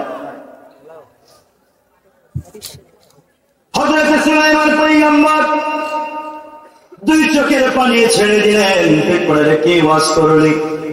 এর চাইতে বড় ওয়াজ তো পৃথিবীর জমিনে আর কিছু হতে পারে না। দুনিয়ায় যত ভোগ বিলাসিতায় থাকি না কেন, একদিন কিন্তু মাটির ঘরে যাওয়া লাগবে। আমার মুসলমান ভাইরা, হযরত সুলাইমান পয়গম্বর পিতা ওয়াজগুলো শুনে, কথাগুলো শুনে এবার আল্লাহ রাব্বুল আলামিনের কাছে বলছে, ওয়াকালা রাব্বি আনজিনি আন আশকুরা নি'মাতাকাল্লাতী আন'আমতা আলাইয়া। সুবহানাল্লাহ।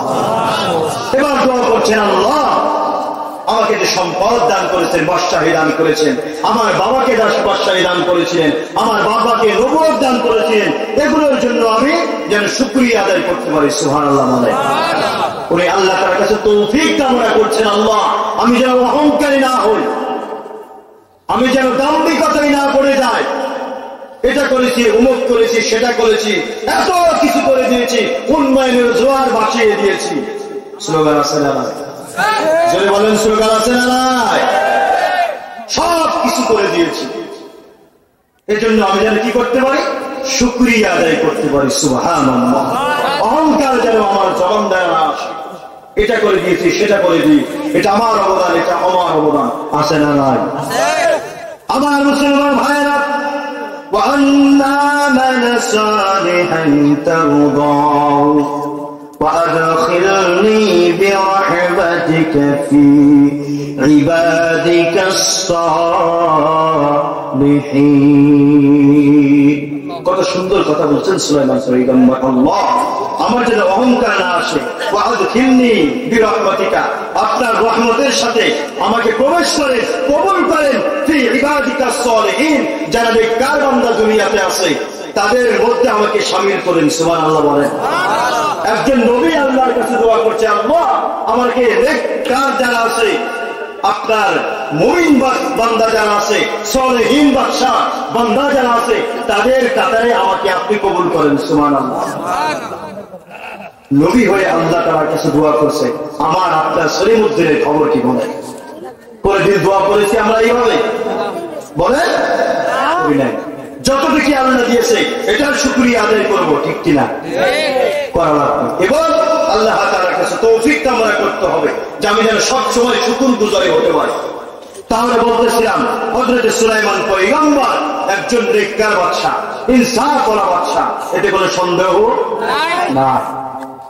আমার মুসলমান ভাইরা, দুনিয়ার জমিনের ভিতরে আমি আপনি বিপরীত দিক দেখতে পাই। ইনসাফ ওয়ালা বাদশা যেমন আছে দুনিয়ার জমিনে, আবার জালেম শাসক আছে না নাই? যদি বলেন আছে না নাই? ফেরাউন ন্যায় বাদশা নাকি জালেম? নমরুদ বাদশা শাহজাদ জালেম নাকি ন্যায়? যদি বলেন হাজ্জাজ বিন ইউসুফ ভালো বাদশা না খারাপ বাদশা? আমার মুসলমান ভাইরা, যুগে যুগে যারা নেককার বাদশা ছিল, ইনসাফ ওয়ালা বাদশা ছিল, তাদের দৃষ্টান্ত আল্লাহ রাব্বুল আলামিন কোরআনে দিয়েছেন। আবার যারা জালেম ছিল, যারা অন্যায়কারী ছিল, পাপাচারকারী যারা ছিল, তাদের দৃষ্টান্ত আল্লাহ কোরআনে বর্ণনা করে দিয়েছেন। এই দুইটা দিক থেকে আমার আপনার শিক্ষা অর্জন করা লাগবে। এবার চলে আসেন ইনসাফ ওয়ালা বাদশা পৃথিবীর জমিনে হযরতে ওমর ফারুক রাদিয়াল্লাহু তাআলা আনহু, নাম শুনেছেন আপনারা? জোরে বলেন না ভাই। ইসলামের যিনি দ্বিতীয় নাম্বার খলিফা ছিলেন হযরতে ওমর, যেই ওমর ঈদের আগের দিনে বিবি হযরতে ওমর রাদিয়াল্লাহু তাআলা আনহুকে বলতেছেন, স্বামী রে, আগামীকাল ঈদের দিন কিন্তু সন্তানদের এই পর্যন্ত নতুন পোশাক কিনা হয় নাই। কিনা হয় নাই? বলে নতুন পোশাক কিনা হয় নাই। স্বামী আমার সন্তানের জন্য একটু নতুন পোশাকের ব্যবস্থা করেন। হযরত খলিফাতুল মুসলিমিন যিনি অর্ধ জাহানের বাদশাহ হযরতে ওমর, উনি বলতেছেন, বিবি রে, আমার কাছে সন্তানকে নতুন জামা কিনে দেওয়ার মতো কোনো পয়সা নাই। আল্লাহু আকবার বলেন। অর্ধ জাহানের বাদশাহ, আর সাবেক বাদশাহ, রানিং বাদশাহ, ওনার ঘরে সন্তানকে নতুন জামা কিনে দেওয়ার মতো কি নাই? পয়সা। বিবি বলছে, তাহলে অর্থমন্ত্রী যিনি আছে, বাইতুল মালের দায়িত্বে যিনি আছে, তার কাছে চিঠি রাখেন, এক মাসের অগ্রিম টাকা না, তারপরে ঈদের দিনে বাচ্চারা নতুন পোশাক পাবে না, এটা তো হতে পারে না। কি বলেন? কোন মা কোন বাবা পারবে সন্তানকে নতুন জামা না পরে রাখতে? হযরতে খলিফাতুল মুসলিমিন ওমর, অর্থমন্ত্রী যিনি ছিলেন হযরতে উবাইদা ইবনে জাররাহ, উনিও দুনিয়ার জমিনে জান্নাতি প্রাপ্ত একজন সাহাবী, সুবহানাল্লাহ বলেন। হযরত উমর দুনিয়ার জমিনে জান্নাতের সুসংবাদ প্রাপ্ত একজন সাহাবী, হযরত উবাইদা ইবনে জাররাহ উনিও দুনিয়ার জমিনে জান্নাতের ঘোষণা পাওয়াওয়ালা একজন সাহাবী, যিনি বাইতুল মালের দায়িত্ব আছে। চিঠি দেখলেন সুন্দর করে, ও খাদ্য অর্থমন্ত্রী, আমার বাচ্চাদের নতুন পোশাক কেনার মতো কোনো টাকা নাই, 1 মাস অ্যাডভান্স অগ্রিম বেতন আমরা অনেক সময় কিনি না, যে আগামী মাসের বেতনটা অগ্রিম দিয়ে দিই, আগামী মাসের বেতনটা সামনের 1 মাসের বেতনটা আমাকে দিয়ে দেন, আপনি এই টাকা দিয়ে আমার সন্তানদের নতুন পোশাকের ব্যবস্থা করবো, কিনে দিব। চিঠি পাবার পরে আল্লাহর নবীর জান্নাতি সাহাবী 2 চোখের পানি ছেড়ে দিয়ে কান্না করছেন, না রে অর্ধজাহানের যিনি বাদশাহ, তার ঘরের ভিতরে সন্তানকে কিনে দেওয়ার মতো কোন টাকা পয়সা নাই। ওই কান্না আরম্ভ করে দিয়েছেন।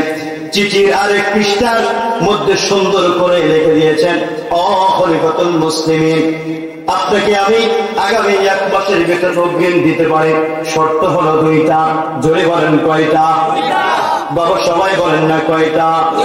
2টা শর্ত।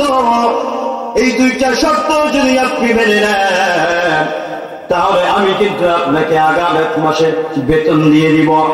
1 নাম্বার হলো, আগামী 1 মাস আপনি দুনিয়ার জমিনে জীবিত থাকবেন কিনা এর গ্যারান্টি দেওয়া লাগবে। আল্লাহু আকবার বলবেন। 2 নম্বর শর্ত হলো, খলিফাতুল মুসলিমিন, আগামী সামনের 1 মাস দেশের জনগণ আপনাকে খলিফা হিসেবে মেনে নিবে, এটার গ্যারান্টিও দেওয়া লাগবে। আপনি নারী মন্ত্রী হতে পারেন, কিন্তু এমন কোন কার্য করলেন তাদের কারণে দেশের জনগণ আপনার বিরুদ্ধে স্লোগান তুলতে পারে, আছে না? আর আপনি আগামী 1 মাস জীবিত থাকবেন কিনা এটা গ্যারান্টি দেওয়া লাগবে। 2টা জিনিসের গ্যারান্টি। এই 2টা গ্যারান্টি যদি আপনি দিতে পারেন, তাহলেই কিন্তু আপনাকে আমি 1 মাসে অগ্রিম টাকা দিয়ে দিব।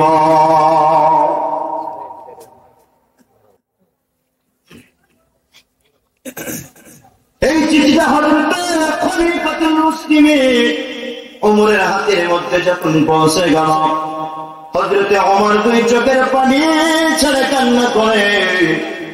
সাহাবায়ে কেরাম যারা সামনে ছিলেন সবাই তো ভয় কাঁপতে আরম্ভ করে দিয়েছে। হয়তোবা হযরত ওমর খাদ্যমন্ত্রীর অর্থমন্ত্রীর উপরে লাগান্বিত হয়ে গেছে, এই ব্যবহার হয়তো উনি মেনে নিতে পারেন না। সবার চেহারা ভিন্ন রকম হয়ে গেছে। হযরত ওমর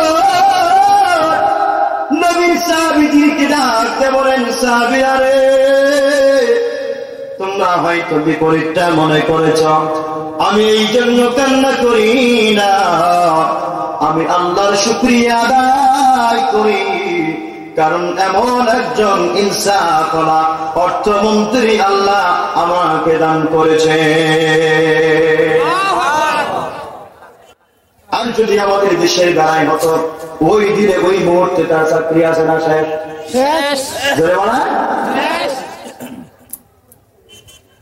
যিনি অর্ধজাহানের বাদশা, তার ঘরের ভিতরে সন্তানকে কাপড় কিনে দিবে, এই টাকাটা নাই। আজকে বর্তমানে যারা চেয়ারম্যান মেম্বার হতে পারে, কিছু ভালো আছে, খারাপটাই বেশি আছে, ঠিক না ঠিক? আরো আসতে বলেন, ঠিক না ঠিক? যদি আমি মিথ্যা বলি, আমাকে এখানে আপনি দাঁড় করিয়ে দিবেন, হুজুর এটা মিথ্যা বললেন। আমাদের বর্তমানে বাংলার জমির চিত্র হলো, একবার যদি খালি চাই আমাকে বসতে পারে, 5 বছর সব সবাই করবে, 14 গোষ্ঠী যারা জীবিত থাকবে দুনিয়াতে, আর কোনদিন কামাই করা লাগবে না, ঠিক না ঠিক? এটা হলো বাংলাদেশের চিত্র। ক্ষমতাতে জাতি পারে জীবনে একবার, গাড়ি বাড়ি হতে করতে রে ভাই দেরি হয় না তার। তাই তো মন চাই সব বেশিয়া ভোটেতে দাঁড়ায়, তাই তো মন চাই সব বেশিয়া ভোটেতে দাঁড়ায়। আমরা গরিব আমাদের দেখার মতো কেউ না আছে। একবার যদি জায়গা মতো বসতে পারে একেবারে আছে না নাই? হযরতে ওমর এই ঘরের ভিতরে বাচ্চাকে কাপড় কিনে দিবে, এই কাপড়টা পর্যন্ত নাই। কেমন ইনসাফ ভালোবাসা ছিল, কেমন ন্যায় বিচারক ওনারা ছিল। ওনারা যেই প্রাপ্ত বেতন ছিল ওটা ছাড়া ওনাদের ঘরের ভিতরে ওনাদের হাতের ভিতরে ডান বাম থেকে কোনো মাল যাইতো না, কামাইও করতো না। কারণ এই দুনিয়া নয়, আরেকটা দুনিয়া আছে না। আমার দুনিয়ার জমিনে যদি ইনসাফ প্রতিষ্ঠিত হয়ে যায়, শান্তি আর শান্তি আছে না। ইরাকের জমির বাদশা ছিল হযরত খলিফাতুল মুসলিমিন বাদশা হারুনুর রশিদ। নাম শুনেছেন আপনারা? নাম শুনেছেন অনেকে ভাই? ইতিহাসের পাতায় যিনি একজন উজ্জ্বল নক্ষত্রের মতো বাদশা হারুনুর রশিদের জামানার একটা ছোট্ট ঘটনা। সিরিয়ার একটা গ্রামের ভিতরে, একটা এলাকার ভিতরে, অঙ্গরাজ্যের ভিতরে 1 মাস যাবৎ বিচারক অসুস্থ হয়ে গেছে। কয় মাস? 1 মাস যাবৎ বিচারক অসুস্থ হয়ে গেছে। বিচার কার্য করতে উনি পারে না। অনেকগুলো বিচার জমা হয়ে গেছে, মানুষের মামলা মোকদ্দমা জমা হয়ে গেছে, সঠিক মতো উনি সমাধান দিতে পারছেন না অসুস্থের কারণে। সিরিয়ারে আলেপ্পো শহর থেকে চিঠি দেওয়া হলো, মহারাজ বাদশা মহোদয় আমাদের বিচারক অসুস্থ হয়ে গেছে, জলদি করে নতুন একজন বিচারক আপনি নিযুক্ত করে পাঠিয়ে দেন। চিঠির মধ্যে লিখে দেওয়া হলো আগামী 1 সপ্তাহের ভিতরে আবার তোমাদের সেখানে নতুন একজন বিচারক পাঠিয়ে দেওয়া হচ্ছে। 1 সপ্তাহ পরে নতুন কোন বিচারক দিতে পারেন নাই। বাদশা হারুনুর রশিদ নিজেই সেখানে চলে আসছে বিচার কার্য সম্পন্ন করার জন্য। মারহাবা বলে। বাদশা নিজেই চলে আসছে। ওই জামানার ভিতরে টেলিভিশন ছিল না, মোবাইল ছিল না, ফটোশুট ছিল না, মিডিয়া ফেসবুকের যুগ ছিল না। দেশের মন্ত্রী এমপিদেরকে কেউ তারা চিনত না। দেশে যখন পরিচয় দিত আমি তোমাদের নতুন বাদশা, নতুন মন্ত্রী, নতুন চেয়ারম্যান, তখন সবাই তাদের সাদরে মেনে নিত।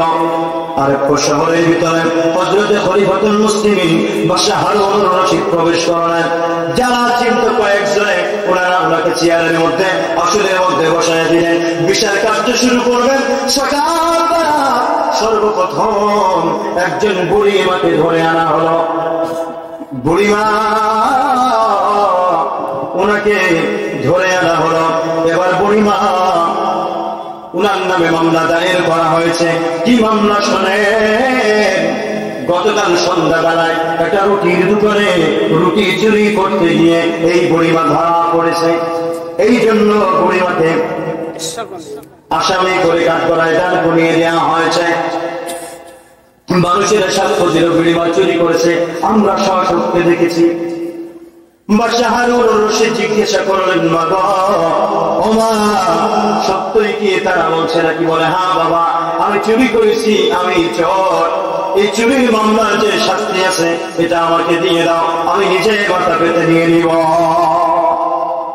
বাদশা হতভম্ব হয়ে গেলেন। একজন বুড়িমা কেন রুটি চুরি করলো? অবশ্যই কোনো কারণ আছে। ও দেশের জনগণ শোনো, আগামীকাল সকালবেলা এই মামলার রায় আমি দেব। আজকে বিচার মওকুফ করে দিলাম, বন্ধ করে দিলাম। বুড়িমা, আগামীকাল সকালবেলা আপনি রাজদরবারে আসবেন, আপনার বিচার করা হবে। উনি চলে গেলেন। এবার বাদশা মহোদয় সিংহাসন থেকে বললেন, আগামীকাল সকালবেলা এই রাজদরবারের ভিতরে এই দেশের যিনি সর্বপ্রথম খাদ্যমন্ত্রী যিনি উনি উপস্থিত থাকবেন, নগর প্রধান যিনি উনি উপস্থিত থাকবেন, ডিসি যিনি উনি উপস্থিত থাকবেন, আর এই শহরের 20 জন বড় বড় ধনাঢ্য ব্যক্তি তারা উপস্থিত থাকবে। জোরে বলেন মারহাবা। লম্বা ঘটনা পরের দিন সকালবেলা হয়ে গেল, বুড়িমাকে উপস্থিত করা হলো। এবার বাদশা বুড়িমা জবান থেকে শুনলেন, বুড়িমা কেন আপনি চুরি করেছিলেন? একটা ঘটনা বলেন আমাদেরকে। আপনি তো চুরি করতে পারেন না, এই বয়োজ্যেষ্ঠ মুরব্বী আপনার হয়ে গেছে, বয়স হয়ে গেছে, কেন আপনি চুরি করলেন বলেন। বুড়িমা বাদশাকে দেখে বলে, বাদশা মহারাজ, আমার ঘরে আমার দুইটা নাতি আছে, যারা বিগত 7 দিন যাবৎ না খেয়ে আছে। কয়দিন? 7 দিন পর্যন্ত না খেয়ে আছে। আমি দাবি হয়ে তাদের মুখের মধ্যে খাবার তুলে দিতে পারি নাই। আমার সন্তান আর তাদের মা দুইজনেই দুর্ঘটনায় তারা মারা গেছে। এই দুইজনকে আমি লালন পালন করি। আমি বৃদ্ধ হওয়ার কারণে কোন দোকানে আমাকে কাজে নেই না, কারো বাড়ি ঘরের ভিতরে আমাকে কাজে নেই না। বৃদ্ধ মানুষের কাজ আছে, জোরে বলেন না ভাইরা? বৃদ্ধ মানুষের কোন কাজ নাই। কি বলবো দুঃখের কথা, আমাদের বাংলাদেশে শিক্ষিত বেকারের অভাব নাই, এদেরই তো কাজ নাই, চাকরি নাই। কি লাগে? জোরে বলেন কি লাগে? বুঝেন নাই মনে হয়? বুঝাচ্ছি, মান লাগে। মান না হলে চাকরি হয় না। আগে এক সময় মান ছিল, এখন বলে মামুও লাগে। মামু মানে বুঝছেন তো? হ্যাঁ, রক্তের হতে হবে, দলের হতে হবে, বংশের হতে হবে। একটা পরিষ্কার করে বলতে পারবো না, সমস্যা আছে। ঠিক না ঠিক? এখন যদি উচিত কথা কই, ঘাড়ের উপর দিয়া যাবে ঠিক না ঠিক? সত্য কথার ভাত নাই। সত্য কথা বলতে গেলে যেতে হবে কারাগারে, এই আতঙ্ক আজি বাংলার ঘরে ঘরে। জালিম শাহের করি না ভয়, যদিও মদের জীবন যায়। সত্যের পক্ষে জীবন দিতে গিয়ে, সত্যের পক্ষে অবিচল থাকতে গিয়ে 13টা বছর কোরআনের পাখিকে জেলখানায় কারাবদ্ধ থেকে ওই অবস্থায় দুনিয়া থেকে বিদায় হইতে হয়েছে। কথা কিনা? সত্যের পক্ষে অবিচল থাকতে গিয়ে আজকে আল্লামা মামুনুল হক সাহেব এখনো জেলের মধ্যে। ঠিক না বাকি? ঈমানের পথে অবিচল থেকে আমার মরণ যেন হয়। আমিন। সত্যের পথে যেন আমরা অটল থাকতে পারি, মিথ্যাকে মিথ্যা, সত্যকে সত্য বলবো ইনশাআল্লাহ। আমার বুড়িমা বলেন, মহারাজ আমার দুইটা রাতের 7 দিন পর্যন্ত খাবার দিতে পারি নাই। আমার 2 জন ছেলে এবং ছেলের বউ 2 জনে চলে গেছে। আমি বুড়িমা আমাদের কোথাও কাজ দেয় না, কাজ পাই না, এই জন্য এদের খাবারের ব্যবস্থা করতে পারি না। আমি অপারগ হয়ে বাদশা, কালকে সন্ধ্যাবেলা তাদের কান্নার আওয়াজ আমার আর সহ্য হয় না, বুকটা ফেটে যায়। তাদের মুখে একটু লোকমা খাবার তুলে দেওয়ার জন্য আমি রুটি চুরি করতে গিয়েছিলাম। বাদশার বুঝতে আর দেরি হলো না, এই বুড়িমাকে চোর বানিয়েছে সমাজ। কথা বলেন ঠিক কিনা? এই বুড়িমাকে চোর বানিয়েছে আমাদের সমাজ ব্যবস্থা, রাষ্ট্রের ব্যবস্থা। কিছু দুর্লভ প্রকৃতির গুন্ডা, চোর, ডাকাত। কথা বলেন ঠিক না বাকি? বাদশার বুঝতে দেরি হলো না। বাদশা মহারাজ বললেন, দেশের মন্ত্রীরা শোনো, এই বুড়িমার জন্য আমি 100 ব্যাটের আঘাত জরিমানা করলাম। কত? 100 ব্যাটের আঘাত এই বুড়িমার জন্য জরিমানা করলাম। যদিও কোরআনের বিধান ছিল হাত কেটে দেয়া, কিন্তু যেহেতু বুড়িমা নিজের চুরির অপবাদ স্বীকার করে নিয়েছে, এই জন্য এটা আমি ক্ষমা করে দিলাম। কিন্তু 100 ব্যাটের আঘাত নির্ধারণ করলাম, আর 100 দিরহাম তার জন্য জরিমানা করলাম। এই বলে উনি চেয়ার থেকে দাঁড়িয়ে গেলেন। চেয়ার থেকে দাঁড়ানোর পর নিচের মধ্যে চলে আসলেন। এবার বলছে, দেশের জনগণ ভালো করে শোনো, এই পরিবার জন্য যে 100 ব্যাটের আঘাত আমি জরিমানা করলাম আর 100 দিরহাম জরিমানা করলাম, এই 100 ব্যাটের আঘাত কিন্তু বুড়িমার শরীরে দেওয়া হবে না। যদি বলেন মারহাবা। কারণ হলো এই বুড়িমার নিজের কারণে চুরি করে না, আমাদের সমাজ ব্যবস্থা তাকে চুরি করতে বাধ্য করেছে। ধনীদের কারণে চুরি করতে গিয়েছে। ধনীরা রাত্রবেলায় ঘুমানোর আগে যদি গরিব মানুষের ঘরের খবর নিত, তাহলে কিন্তু এই বুড়িমা 1 দিন 2 দিন 7 দিন পর্যন্ত না খেয়ে থাকত না। যদি খাদ্যমন্ত্রী খবর নিত, এই বুড়িমা না খেয়ে থাকা লাগতো না। কারণ বয়স্ক ভাতা মনে করছেন বাংলাদেশ মন্ত্রীরা, বাংলাদেশের যারা প্রধানমন্ত্রী তারা এটা চালু করছে এমনটা মনে করেন? না না না, খোদার কসম করে বলি বয়স্ক ভাতা এরা চালু করে নাই। যখন ইসলামী খেলাফত ছিল, ইসলামী শাসন ব্যবস্থা ছিল, সমস্ত সুযোগ সুবিধা ওই জায়গায় ছিল, তারাই এগুলো নীল নকশা অনুযায়ী দেশকে পরিচালনা করে, আর বিপরীতটা পরিচালনা করে আমেরিকার থেকে। ঠিক না ব্যাঠি? বয়স্ক ভাতার ব্যবস্থা চালু করা আছে, বুড়িমাকে 7 দিন পর্যন্ত না খেয়ে থাকবে। তার মানে এই বুড়িমাকে তার বয়স্ক ভাতার কাজ তার কাছে পৌঁছানো হয় নাই। কেন?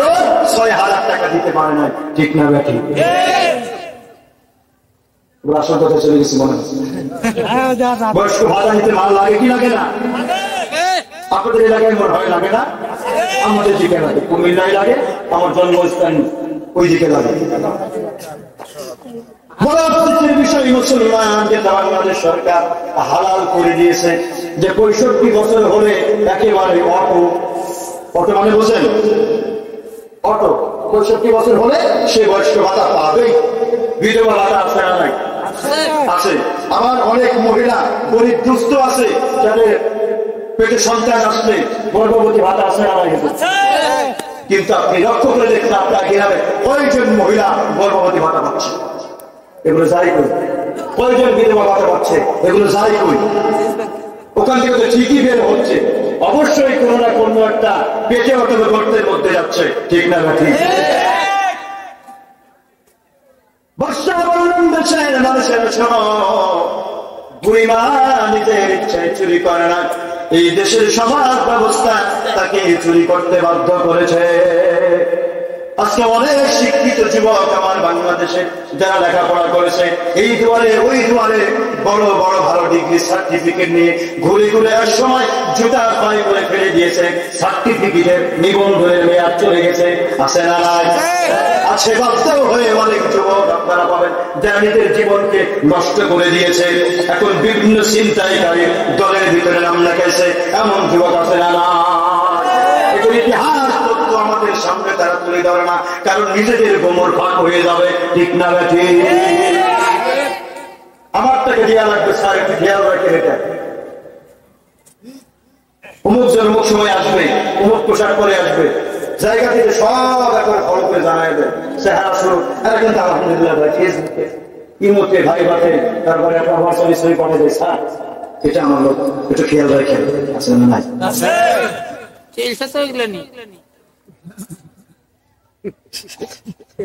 এগুলোর বিরুদ্ধে বলতে গেলে আজকে হুজুররা মূল্যবান, এগুলোর বিরুদ্ধে বলতে গেলে আজকে হুজুররা জঙ্গিবাদ। এমন একটা সমাজের মধ্যে আমরা করেছি, চোরকে চোর বলা যায় না, ডাকাতকে ডাকাত বলা যায় না, বেশ্যাকে বেশ্যা বলা যায় না, সুদকে সুদ বলা যায় না, ঘুষকে ঘুষ বলা যায় না। কথা বলেন ঠিক না? এই বর্তমান যুগে যারা বেশ্যা তারা সব থেকে বেশি সুন্দরী, এরা বিশ্বের সুন্দরী। সুদকে এটা মুনাফা বলতে হবে, সুদ বলা যাবে না, আর ঘুষকে হাতিয়া বকশিশ বলতে হবে। বাংলাদেশকে যুবকদেরকে চাকরি দিতে গেলে বলা হয় বাবা এত লাখ টাকা রাখবে, মূলত আমরা তো এটা খাবো না, এটা আমাদের চা নাস্তার পয়সা। 3 লাখ টাকা যদি চা নাস্তার পয়সা হয়, যদি বিরিয়ানি খাইতে চাই কি অবস্থা হয়তো চিন্তা করেন। বাবার দাঁড়া আছে, জায়গা সম্পত্তি সব বিক্রি করে বিরিয়ানি সব হারিয়ে দেওয়া, বড় কি বলে না ভাই? চা নাস্তা যেটা আপনি দিলেন আমাকে, এটা আমার পকেটে যাবে না, উপরে যারা আছে ওনাদেরকে দেওয়া হয়। হাসতে হাসতে বলে 32টা দাঁত বার করে, 32টা দাঁত ভিতরে থাকবে না, বেরোতে লাঠিটা গুড়িতে শেষ করে দেবে। ঠিক না?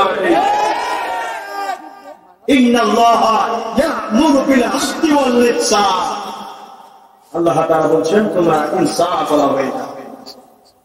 যে ইনসাফ কায়েম করেছে বিশ্বনবী মুহাম্মদুর রাসূলুল্লাহ সাল্লাল্লাহু আলাইহি ওয়াসাল্লাম। আল্লাহ নবী বলেন আমার কন্যা ফাতেমাও যদি চুরি করে, আমার কন্যা ফাতেমাও যদি চুরি করে, তার জন্য কোনো স্যাক্রিফাইস নাই, ফাতেমার হাত কাটা হবে। এটাই হচ্ছে ইসলাম, ওটাই হচ্ছে ইনসাফ। ওই দিন নবী মুহাম্মদুর রাসূলুল্লাহ আপনাকে আমাকে দিয়ে গেছে। আমার মুসলমান ভাইয়ের লম্বা হয়ে যাচ্ছে কথা, পরিবার কথা শুনে বাদশা বললেন, দেশের মন্ত্রীরা শোনো, এই 100 দিনার আর 100 বেতের আঘাত কিন্তু পরিবারের জন্য নয়। এই 100 বেতের আঘাতের মধ্যে 20টা বেতের আঘাত আমি বিচারকের জন্য বরাদ্দ করলাম। একটু চিৎকার দিয়ে বলা যাবে যে মারহাবা। কোন একদিন এদেশের আকাশে কালিমার পতাকা দুলবে, সেদিন সবাই সেদিন আমরা চাই কি চাই না? সেদিন আমরা চাই কি চাই না? ওই দিন কি চাই, তাহলে রাতের আধারে ভোট দেওয়া যাবে না। ঠিক না ঠিক? রাতের আধারে সবকিছু প্রকাশ করা যাবে না, তাহলে ওই ইনসাফ কায়েম হবে না। হবে ভাই? আগে দিয়েছি সে তারও আগে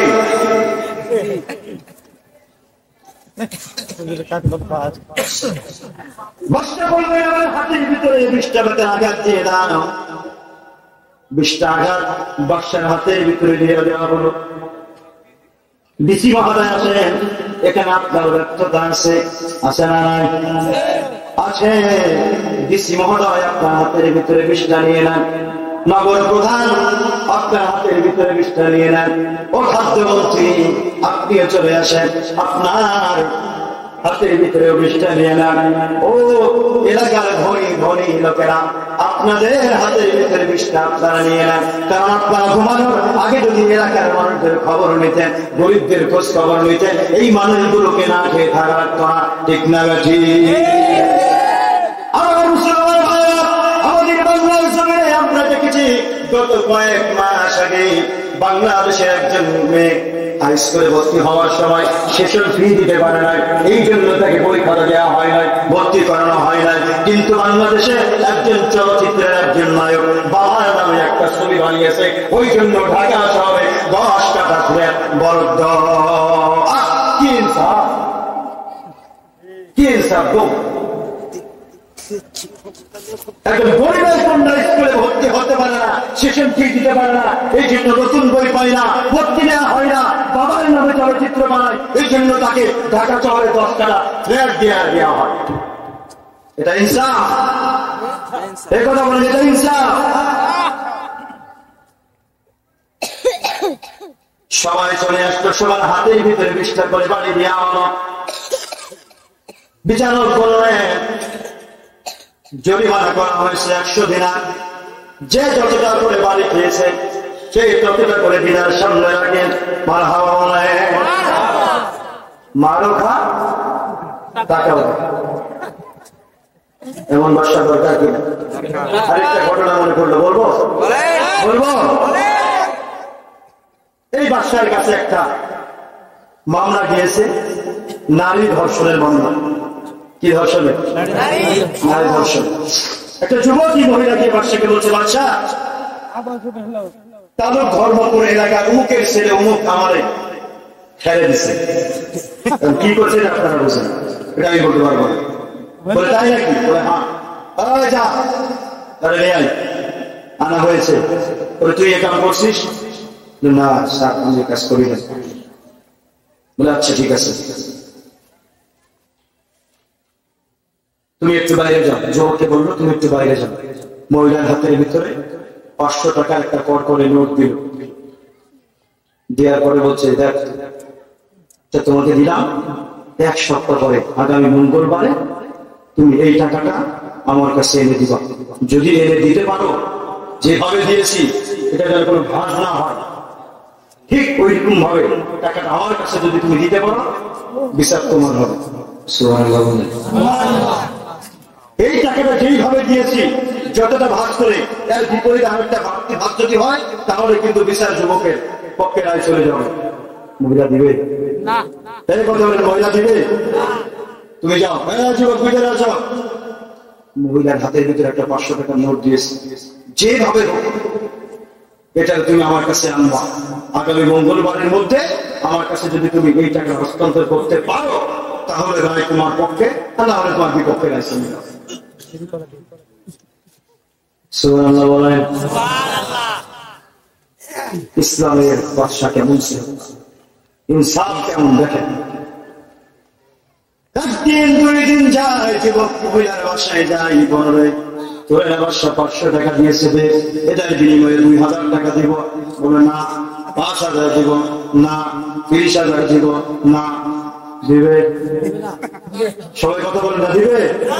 যুবক ভাই আমাদের দেশ শোনে,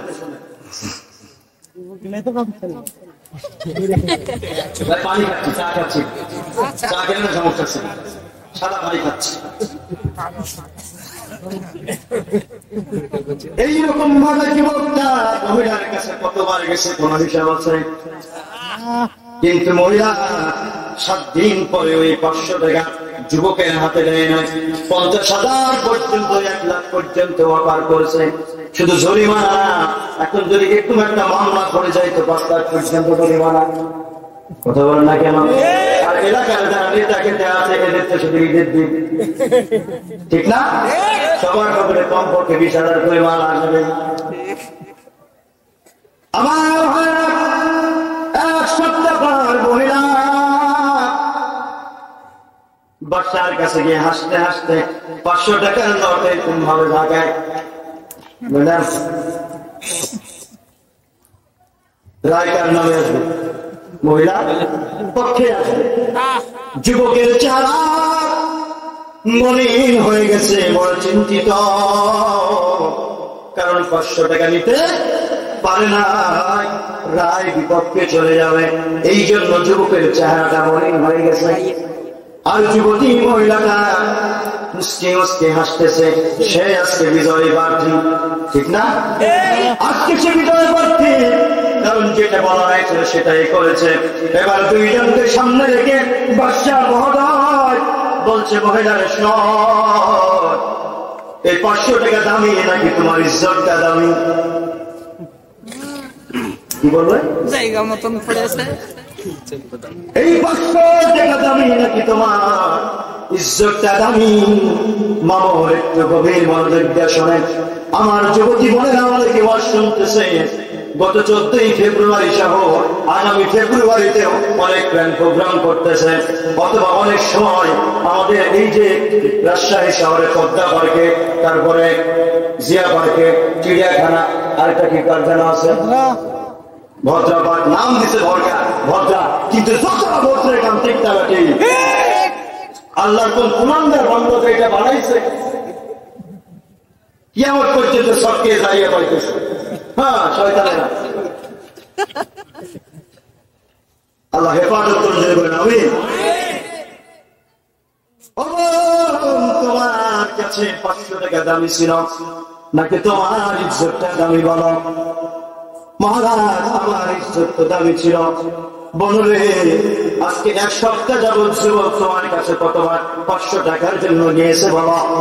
বলে কোনো হিসাব নয়, কিন্তু তুমি কেন দাও নাই বলো? আর কথা বলে না, কারণ ওর খবর হয়ে গেছে। এবার বলে, একটা 500 টাকা সামান্য তোমার কাছ থেকে 1 সপ্তাহ যাবৎ যুবক নিতে পারে না, কিন্তু তোমার দুনিয়ার সবচেয়ে বড় যে জিনিস দৌলত, দামি ইজ্জত, ওটারে কেমন করে তোমার অনুমতি ছাড়া নিল? যুবকটা বলেন ঠিক না বেটি? এই জন্য আল্লাহ কোরআনে বলেছেন, আয-যানিয়াতু ওয়াজ-যানি, আয-যানিয়াতু মুহান্নাসাতুন সিগা, জিনা সংগঠিত হয় মহিলার দ্বারা আগে। আল্লাহু আকবার বলে। জিনা কার দ্বারা আগে সংগঠিত হয়? কার দ্বারা? মহিলার দ্বারা। মনে করেন যে পুরুষরাই কেউ খেলে না, কোরআন এটা বলে না, ইসলাম এটা বলে নাই, মহিলারাই কেউ খেলে, আর পুরুষরা এটা দিলে। মহিলারা করতেছে, বুঝলেন, আমাদের বিরুদ্ধে বাস করতেছে। মা বোন, আপনাদের বিরুদ্ধে না, আপনাদের আচরণের বিরুদ্ধে। আমি কোরআনের পক্ষে কথা বলছি, ঠিক না বেটি? কিন্তু বর্তমান সমাজে আফসোস, আমাদের সমাজ ব্যবস্থাপনায় যারা আছে, এইরকম একটা মামলা চলে গেলে সব দোষ কার? জরিনাবাই কার দোষ? সব দোষ পুরুষের। আর মহিলা সাধু তুলসী পাতা, ঠিক না বেটি? আমার ভাই বাদশাহ হারুনুর রশিদ মন্ত্রী যারা ছিল, বড় লোক যারা ছিল, সবাইকে বললো সবাই 100 দিনার জরিমানা এই জায়গার ভিতরে জমা করো। দিরহাম জমা করা হলো, রুটির দাম দোকানদারকে দিয়ে দেওয়া হলো। ভালো করে শুনে, রুটির দাম দোকানদারকে দিয়ে দেওয়া হলো। বাকি টাকাগুলো বুড়িমার হাতের মধ্যে তুলে দিলেন। মাগো, আপনার নাতিদেরকে নিয়ে আপনি এগুলো দিয়ে খাবার কিনে খাওয়াবেন। আগামী 1 বছরের মধ্যে ইরাকের বাগদাদ শহরে আপনি বাদশার সঙ্গে দেখা করবেন রাজদরবারে। কারণ যে অপরাধ বাদশা করেছে জনগণের সামনে রাজদরবারে আপনার কাছে ক্ষমা চাইতে বাধ্য। একটু জোরে বলা যাবে কি মারহাবা? যে অপরাধ করেছে সবার সামনে ক্ষমা চাইতে বাধ্য। আল্লাহু আকবার। কোন ইনসাফ আল্লাহ তাদেরকে দিয়েছিলেন, আর কোন ইনসাফ মন্ত্রী আমরা পাইলাম, নেতা আমরা পাইলাম, চেয়ারম্যান পাইলাম, মেম্বার পাইলাম। রডের বদলে বাস আছে না?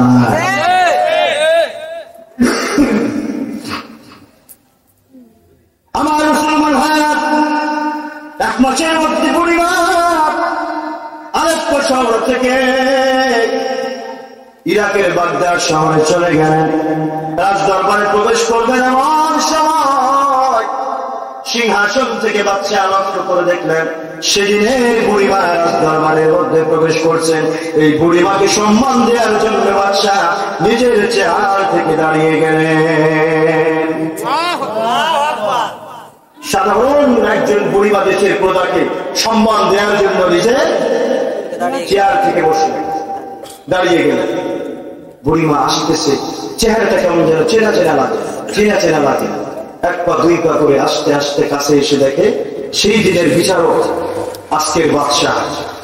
আল্লাহু আকবার বলেন। সেই দিনের বিচারক আজকের বাদশাহ, যার হাতের তালুর ভিতরে এখনো সেই 20টা মারের দাগ।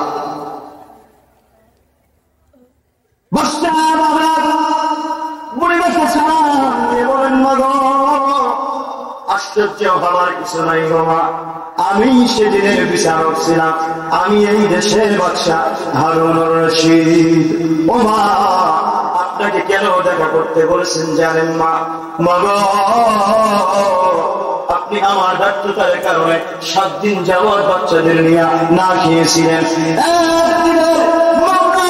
আপনি আসমানের মালিকের কাছে করে, তাহলে কিন্তু আমি বাদশা হারুনুর রশিদের জান্নাতে যাওয়ার কায়দা নাই। আছে না? আপনি 7 দিন না খেয়েছিলেন বোমা।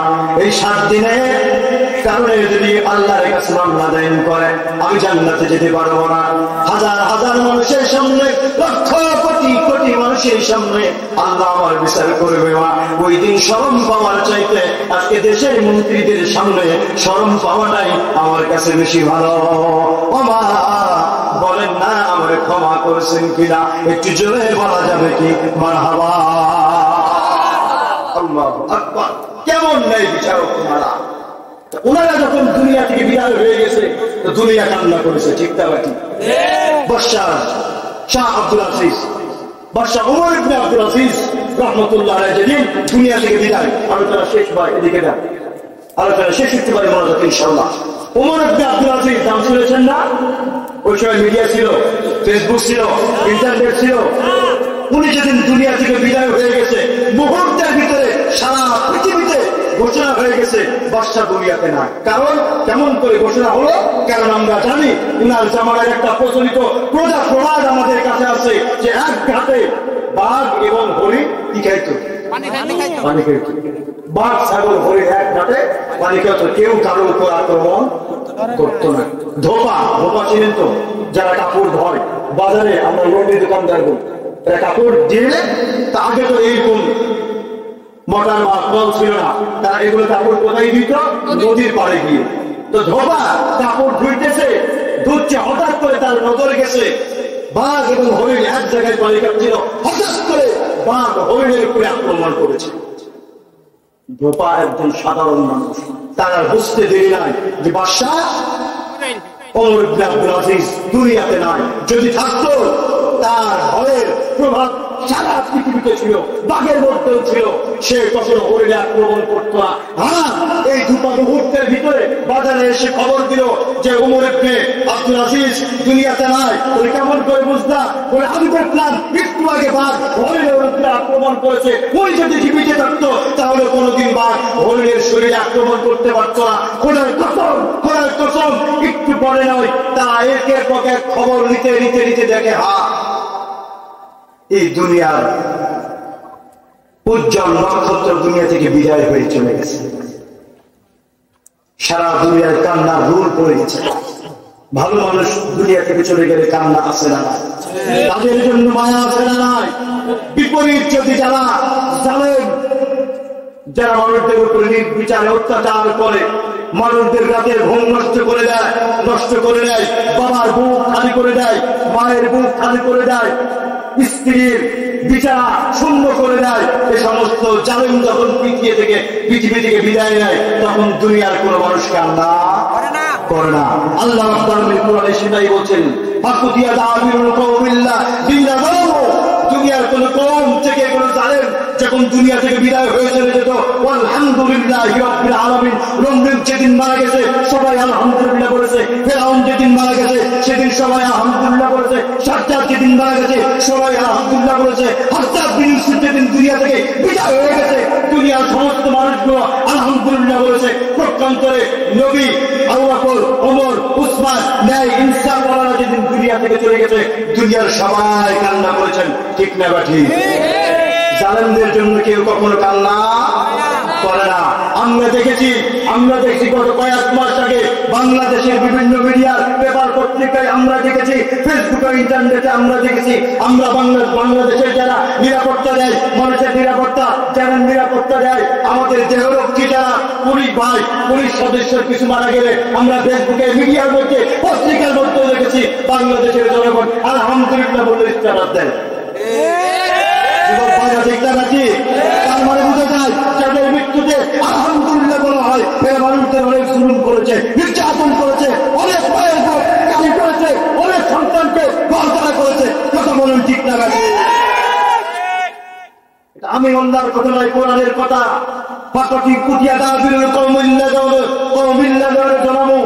যুগে যুগে জালেমরা যারা দুনিয়া থেকে বিদায় হয়েছে দুনিয়ার মানুষরা বলেছে আলহামদুলিল্লাহ। আমরা অপেক্ষায় আছি সেদিন দেখবো যেদিন আমরা আমাদের জবান দিয়ে বড় বিশ্বাস করে বলবো আলহামদুলিল্লাহ। কথা বলেন ঠিক না? কারণ আমাদের কোরআনের পাখি চলে গেছে, একের পর এক একটা কোরআনের পাখিকে যারা নির্দোষ ছিল, নিষ্পাপ ছিল, দুনিয়াতে তাদেরকে বিদায় করে দেওয়া হয়েছে। যারা নিষ্পাপ এখনো তাদেরকে বিভিন্ন মিথ্যা মামলা দিয়ে কারাগারের ভিতরে স্ত্রীর সন্তান, মা বাবা ছাড়া করে কারাগারের ছোট্ট কুটিরের ভিতরে জীবনগুলো বরবাদ করে দিচ্ছে। এমন জালেম যুগে যুগে আছে না নাই? আছে না নাই? এদের জন্য কখনো আমাদের জবান দ্বারা আলহামদুলিল্লাহ আসবে না। কথা বলেন ঠিক কিনা?